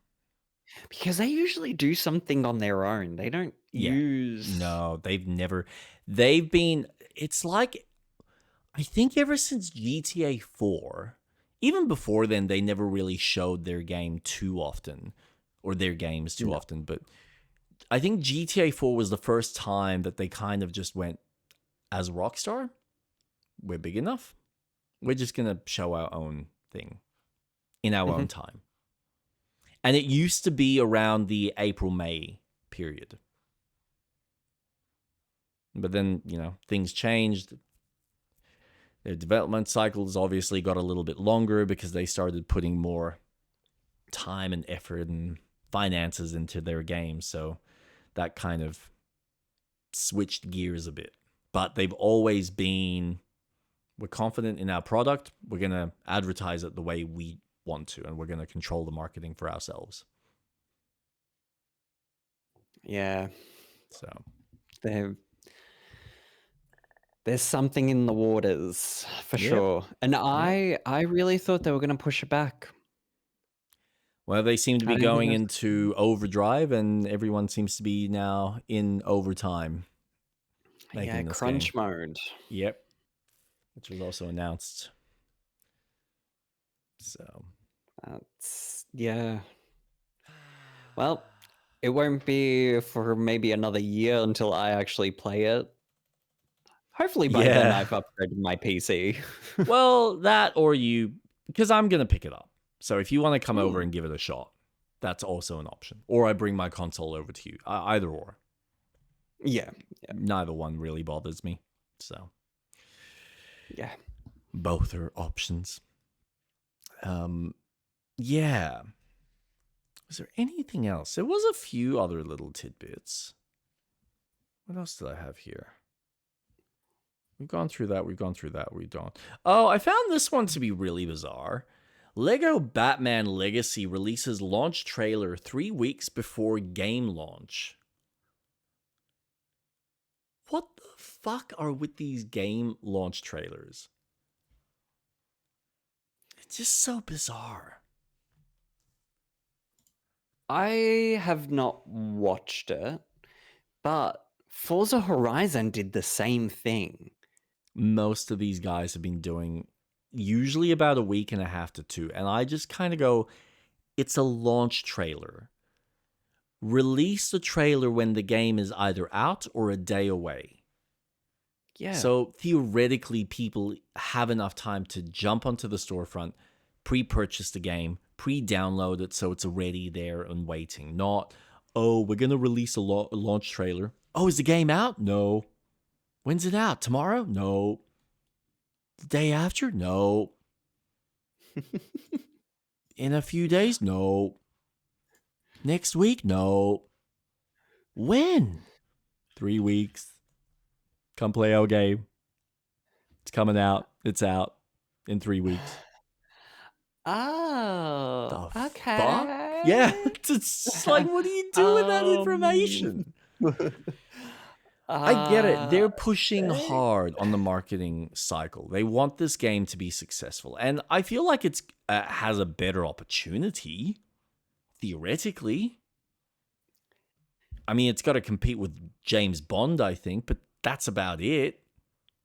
Surely there's got to be a lot of kids who are interested in a Batman game, and there's probably a whole bunch of Batman fans that are going to be obsessed about this and wanting to play this. So, I don't know. It looks to be a very exciting game. Mm. You're right. Why the fuck? The game comes out on the 23rd of May. It's the 10th. I should not be getting a launch trailer. I should be getting maybe another little tidbit video. Show me a video dedicated to co-op. Show me Oh a god, video I on still haven't seen how. that. I'm really Yeah. starting to believe Steam that it's not going to have co-op because I honestly haven't seen anything. No, it's on Steam. Is it? Or was it? Or Yeah. maybe it was on PlayStation. I saw that it wasn't. I don't know. One of the two storefronts it said that there was no co-op, or maybe on their website. No, you're Something. right. When did we talk about it? Was it last week or Week the after, week maybe. before? Yeah, a week It before. That's wasn't it. on Steam. And we looked at the main website and it said it did. Yeah. That's right. It was Steam that didn't have it. But I'm currently looking at Steam and it does say shared split screen co-op, shared split screen. Yeah, cool. So it does have it, which is nice. But don't give me a launch trailer. Give me a trailer that shows me cooperative play and how two people are interacting with the world of Gotham. Show me a little snippets of the levels so I know what to expect. Show me how, I don't know, anything. So I'm curious about this. And if we're going to get Batman 2 news, because apparently the villain for Batman 2 has been speculated to be someone quite prominent. Who? So, There was rumors that they were going to do a villain that wasn't well known. Mm-hmm. It is Victor Freeze. For Batman 2 with Robert Pattinson. Correct. Oh, that is sick. Oh, I want to see how that plays out. That'll be fucking cool. Sure. Pun intended. But it's eyes to me too. God. We need a better version. Because that's a character that is far more interesting than what they actually made him to be in the movies. If you watch or read any of the comics, or you watch the animated version, there is 100%. such a great heart to the character, and he's one of those villains that he's just misguided because he just cares about his wife so much and wants to save her, and he will do whatever he can to bring her back. Like that's a love story gone wrong. I would have appreciated Nora Freeze being the villain for Batman 2 than Victor and go down that route. With the why, I don't know much about Nora's perspective. There's I forget which one it is, but there is a series arc that they've done in the comic books where it's Nora who is Mrs. Freeze Yep. instead of Victor. So they And switch it. he's the one. Yeah. Yeah. And it's like, yeah, you know what? Let's change it up. Fuck it. Let her be the crazy, obsessed with reviving her husband. That's a cool story. Yeah. Yeah, I could see that. Look, they could do it that way. I think, yeah. Nah. That would be interesting. That certainly would be interesting. Honestly, I would have appreciated someone that we haven't seen on the big screen. Look at Calendar Man. Look at Saz. Crocodile, even.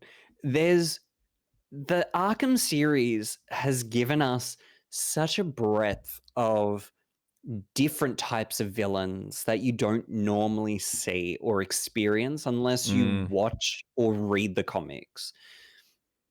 And I was hoping that Batman 2 would have gone down the route of, well, we're going to bring a villain that isn't so much on the big screen. But they've decided to bring a character who is so prominent, and I'm less excited because I still think he is less prominent. Well, this is the thing, yes, but it is still less prominent compared to, say, Two-Face or the Joker or Penguin. Like, they're the three that always seem to show up pretty consistently. Mr. Freeze is always up there. Him, Penguin, Riddler, Joker being the most prominent, obviously. Well, I think it's always been Joker, Penguin, and then it's, I mean, depending on where your interests lie, it's either Freeze or Two-Face. So they kind of sit maybe on that similar echelon. And then you got Poison Ivy in there as well. Yes. See, I almost would have gone with a Poison Ivy and gone for the let's tell a tale around environmentalism and really focus on that. Because then you can really make it relatable to today's climate. Yeah, that could work. That could work. And there's your female kind of antagonist that plays with Bruce in a poisonous way and maybe tries to entice him with what he's, where he's spending his money.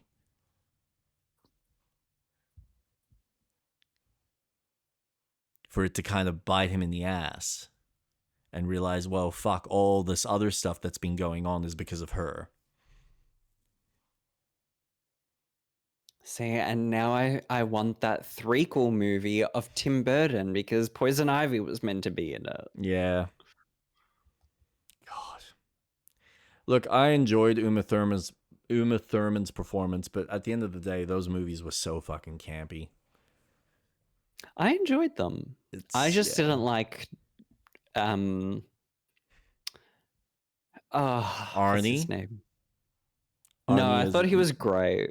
Um I to George see you. Clooney. Yeah, he didn't sell the Batman. He was a great Wayne. He was a great Bruce, but Yes. just like Yes. you couldn't have picked a better person to play Bruce, and I get that. But he is too much of a just I'm going to play myself kind of actor. He's never really been the person that really gets too deep into I'm going to really change myself or hide my normal self behind this character. He's always played it very straight face. He's a great actor. He's just not a great character actor.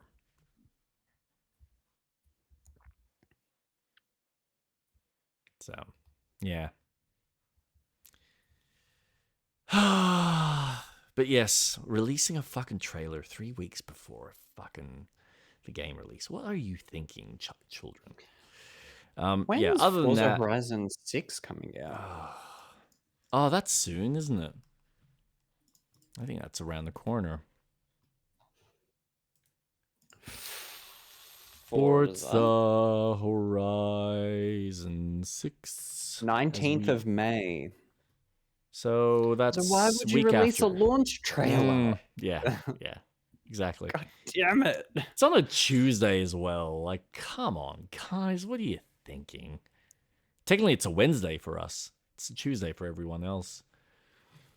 Ugh. Are you excited to play that just because it's set in Tokyo?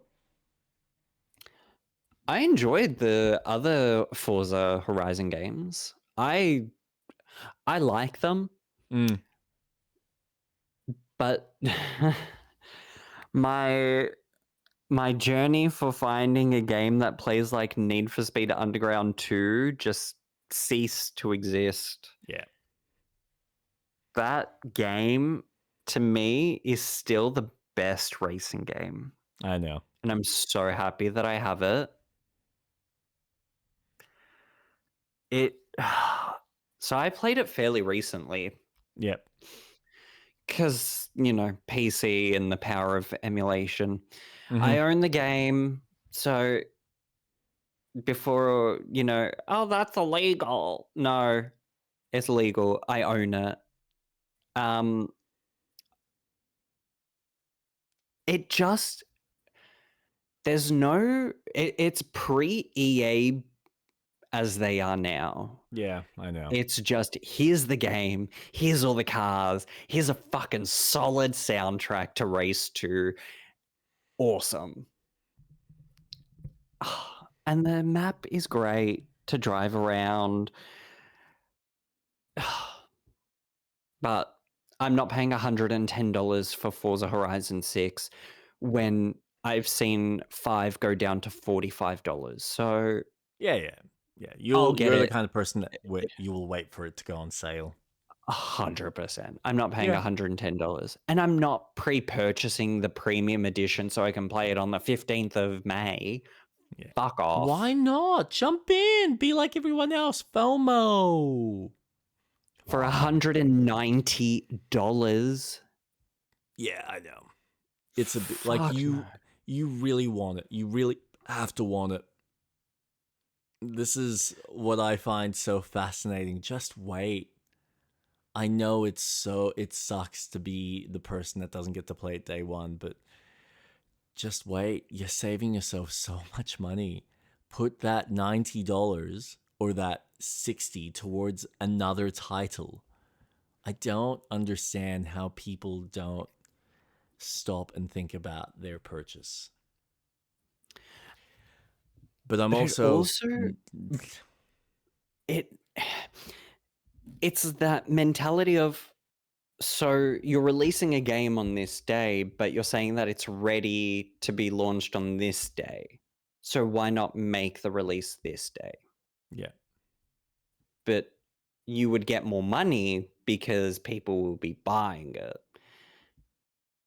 But instead, you're releasing it a few days after so that people pay more sooner. It is such a shit marketing business idea. And I I just want to shake people so that they don't. Because if you do and they see the sales, then they go, "Oh, Yeah, it's a you're rewarding. working." Yeah, yep. You're Yeah, rewarding the company. don't, You're don't. rewarding the company.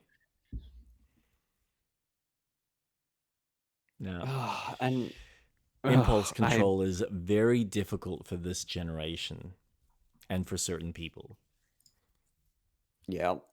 And you're no different, and I'm also no different. We're all a Me, okay.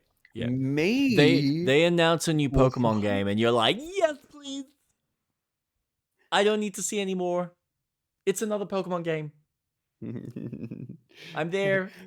Give, give, give, give, give, give, give, give." Yeah. But I'm not paying a premium Not price to yet. play it several Not days yet. Well, before. okay. I'll give you that. I'll give you that. I'm just getting the game. Yeah. No. Well, because you're happy to wait the extra 2 days. But what if they increase it to like 7? And they butter you up with that very exclusive premium Pokemon that you can only get 7 days before. That's like a Mew. You only get it through that pre 7 day. A mythical You, Pokemon 7-day you know early you want it. access. It's $90. I know it's steep for a little animal that we've sat there and animated and put some numbers in to determine how much attack he does, or they do. But you want it because you're not going to get it any other way unless you happen to come across someone that's happy to pass it along to you. But those bastards aren't going to give you that Pokemon easy. No, no, no, no, no, no.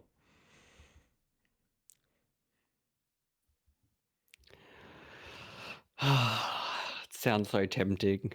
People will buy, I think about that and I feel like people would buy a separate console with the game to just chuck it on and then sell that console with the game with that Pokemon in it for like an extra $500-$600 on top of the $200 that they probably spent on the game.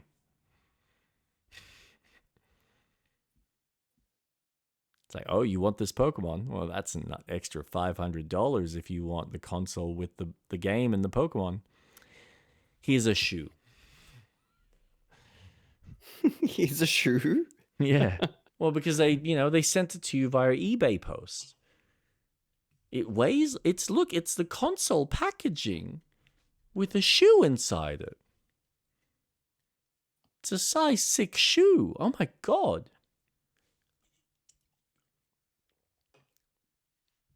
I slightly feel ripped off, but you at least went to the effort of getting me Nikes.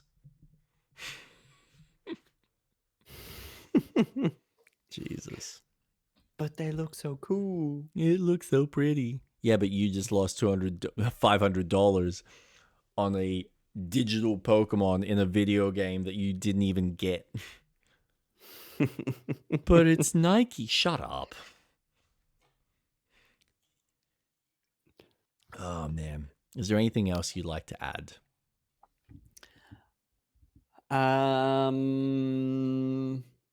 I'll say it on stream. Jake, can you check your Steam page? Why? What are you doing?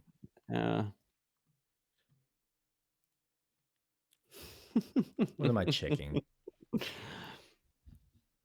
Any notifications? Hold on. Jesus Christ.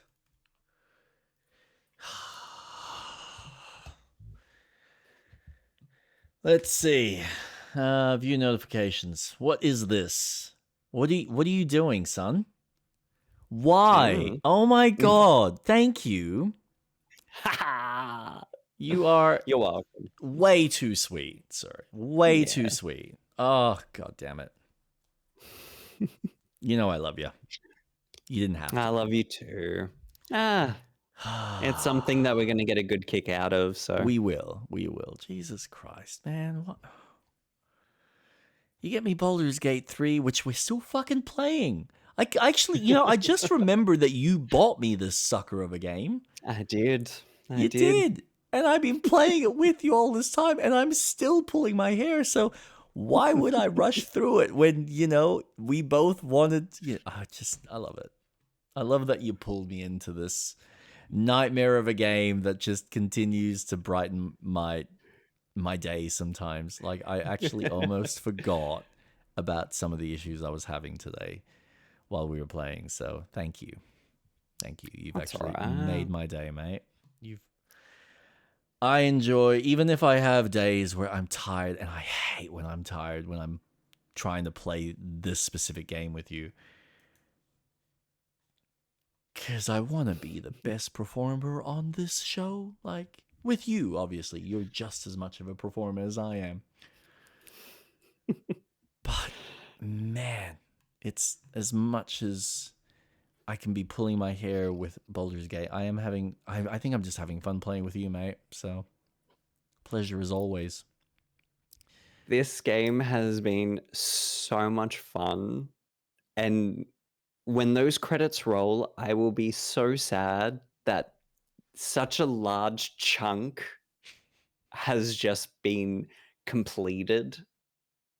Like, it's crazy. I've loved every moment, every frustration, every laugh. It is such a fun game, and it really encapsulates what playing D&D is, and I Yeah. love it. And Yeah. playing by myself just It's hasn't not felt this. right. No. It's No. not, because you don't have that other person who's making their own conscious decisions. That Like, you can't control. when I went to the Wizard's Tower and you're like, I found the hag. I'm like, what? Shit. Man, you know how I'm annoying it dying was for here. me? Yeah, no, but you know how annoying it was? I'm like, I gotta get through this. I gotta get faster, faster. Okay, and then I get there and I see that there's no. And I'm like, no! I can't help. I can't do anything. I'm sorry. And I'm looking on Google like, surely there's gotta be another door. Like, there's a hatch somewhere. Someone give me a fucking, back door access to this place. No, nothing. Sorry. Apparently the portal's supposed to disappear after we beat him, so the fact that it didn't do that was weird. Oh. Yeah. Yet, it disappears when the combat encounter starts, so how do you figure that one out? Jesus. Yeah. No, I have, despite some of the tension that I've had with the game, and it's more just my own fears of, we got to do it again, or why. Like, it's a big game. It's a big commitment, and I'm impressed that we have actually pushed through. And even though I don't remember a lot of the fine details to the story, I've enjoyed the journey. And it is going to be one of those games that I will look back and go, fuck, do you remember when we had to deal with that fucking coin bitch? And then you showed me what the alternative was, that we could have just talked her into fucking exploding herself.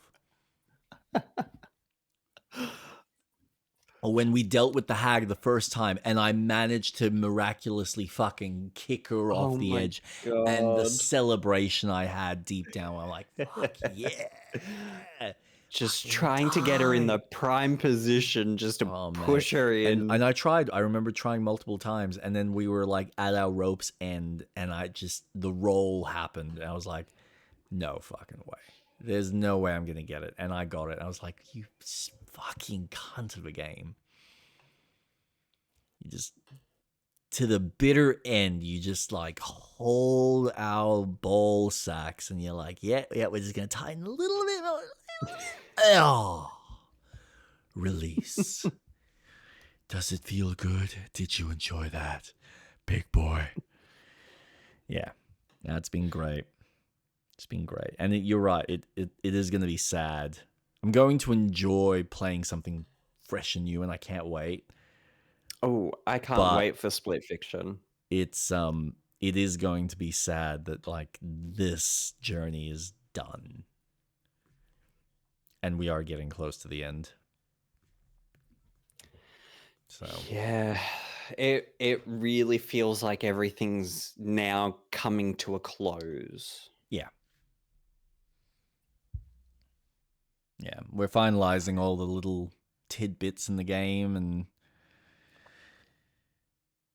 won't be long before we're doing the last kind of two main bosses, and then working our way towards whatever the climax is. So, but I still Mm, think we've got probably another month or so. Something tells me. And then we'll see what okay. other fun new releases we're going to have in the next after June 5th, because that's going to be a fun series of announcements. Yeah. Oh, that was the thing I forgot to mention. Fucking Mm. Nina the Hollower is getting a release date this month. Oh, I saw Jason Schreier said it's actually happening. Yeah, yeah. I'm like, wait, what? So I potentially have that I'm probably gonna buy and purchase for my Steam Deck to play at work and on the go, while I've got Bond that I'm streaming. So that's gonna be my fun newsy bits for gameplay in a couple of weeks. That's still a little Oof, bit I'm a little way excited. off. Yeah. God. And I'm trying to avoid as much as I can with Bond because I've seen some stuff recently and I'm like, "Oh, I need to stop. I don't want to see more because I'm starting to spoil parts of the game. Parts I don't want to know about. That can just be a nice, fun Oh. little surprise. So, yeah. But anyway, Street Rat, where can we find you, sir? You can find me on Twitch, YouTube, Instagram, and Blue Sky at streetrat_atlas. I also have a Discord server that you can join. Um, I go live on Wednesdays and Saturdays, and this week I didn't, but I usually post a weekly stream schedule for any extra streams where I'll play an extra game on the side, which is typically Mouse PI at this stage, A which I haven't nice. touched this week. Oh, yeah, I was surprised that you haven't said much about it. That's okay. Yeah, That's all right. but You I do played want some to other go stuff. back and finish it. Oh, Good. so many other games. But where can we find you, Jake? You can find me on YouTube and on Twitch at Jake_Stavik. I stream on Wednesdays and Saturdays at 7:30 p.m. Australian Eastern Time. Currently going through Crimson Desert on Wednesday night, which is potentially going to start wrapping up. And of course, Street Rat and I are doing Baldur's Gate, as well as this wonderful channel that you can catch us next week on as we continue our regular gaming discussion and a little bit of Baldur's Gate on the side. So before you go, don't sign off, but we will sign off from our stream. So thank you so much for joining us, and you can catch us next week or on our corresponding streams for whatever we're doing. So thank you all, and have a good night. Good night. See ya.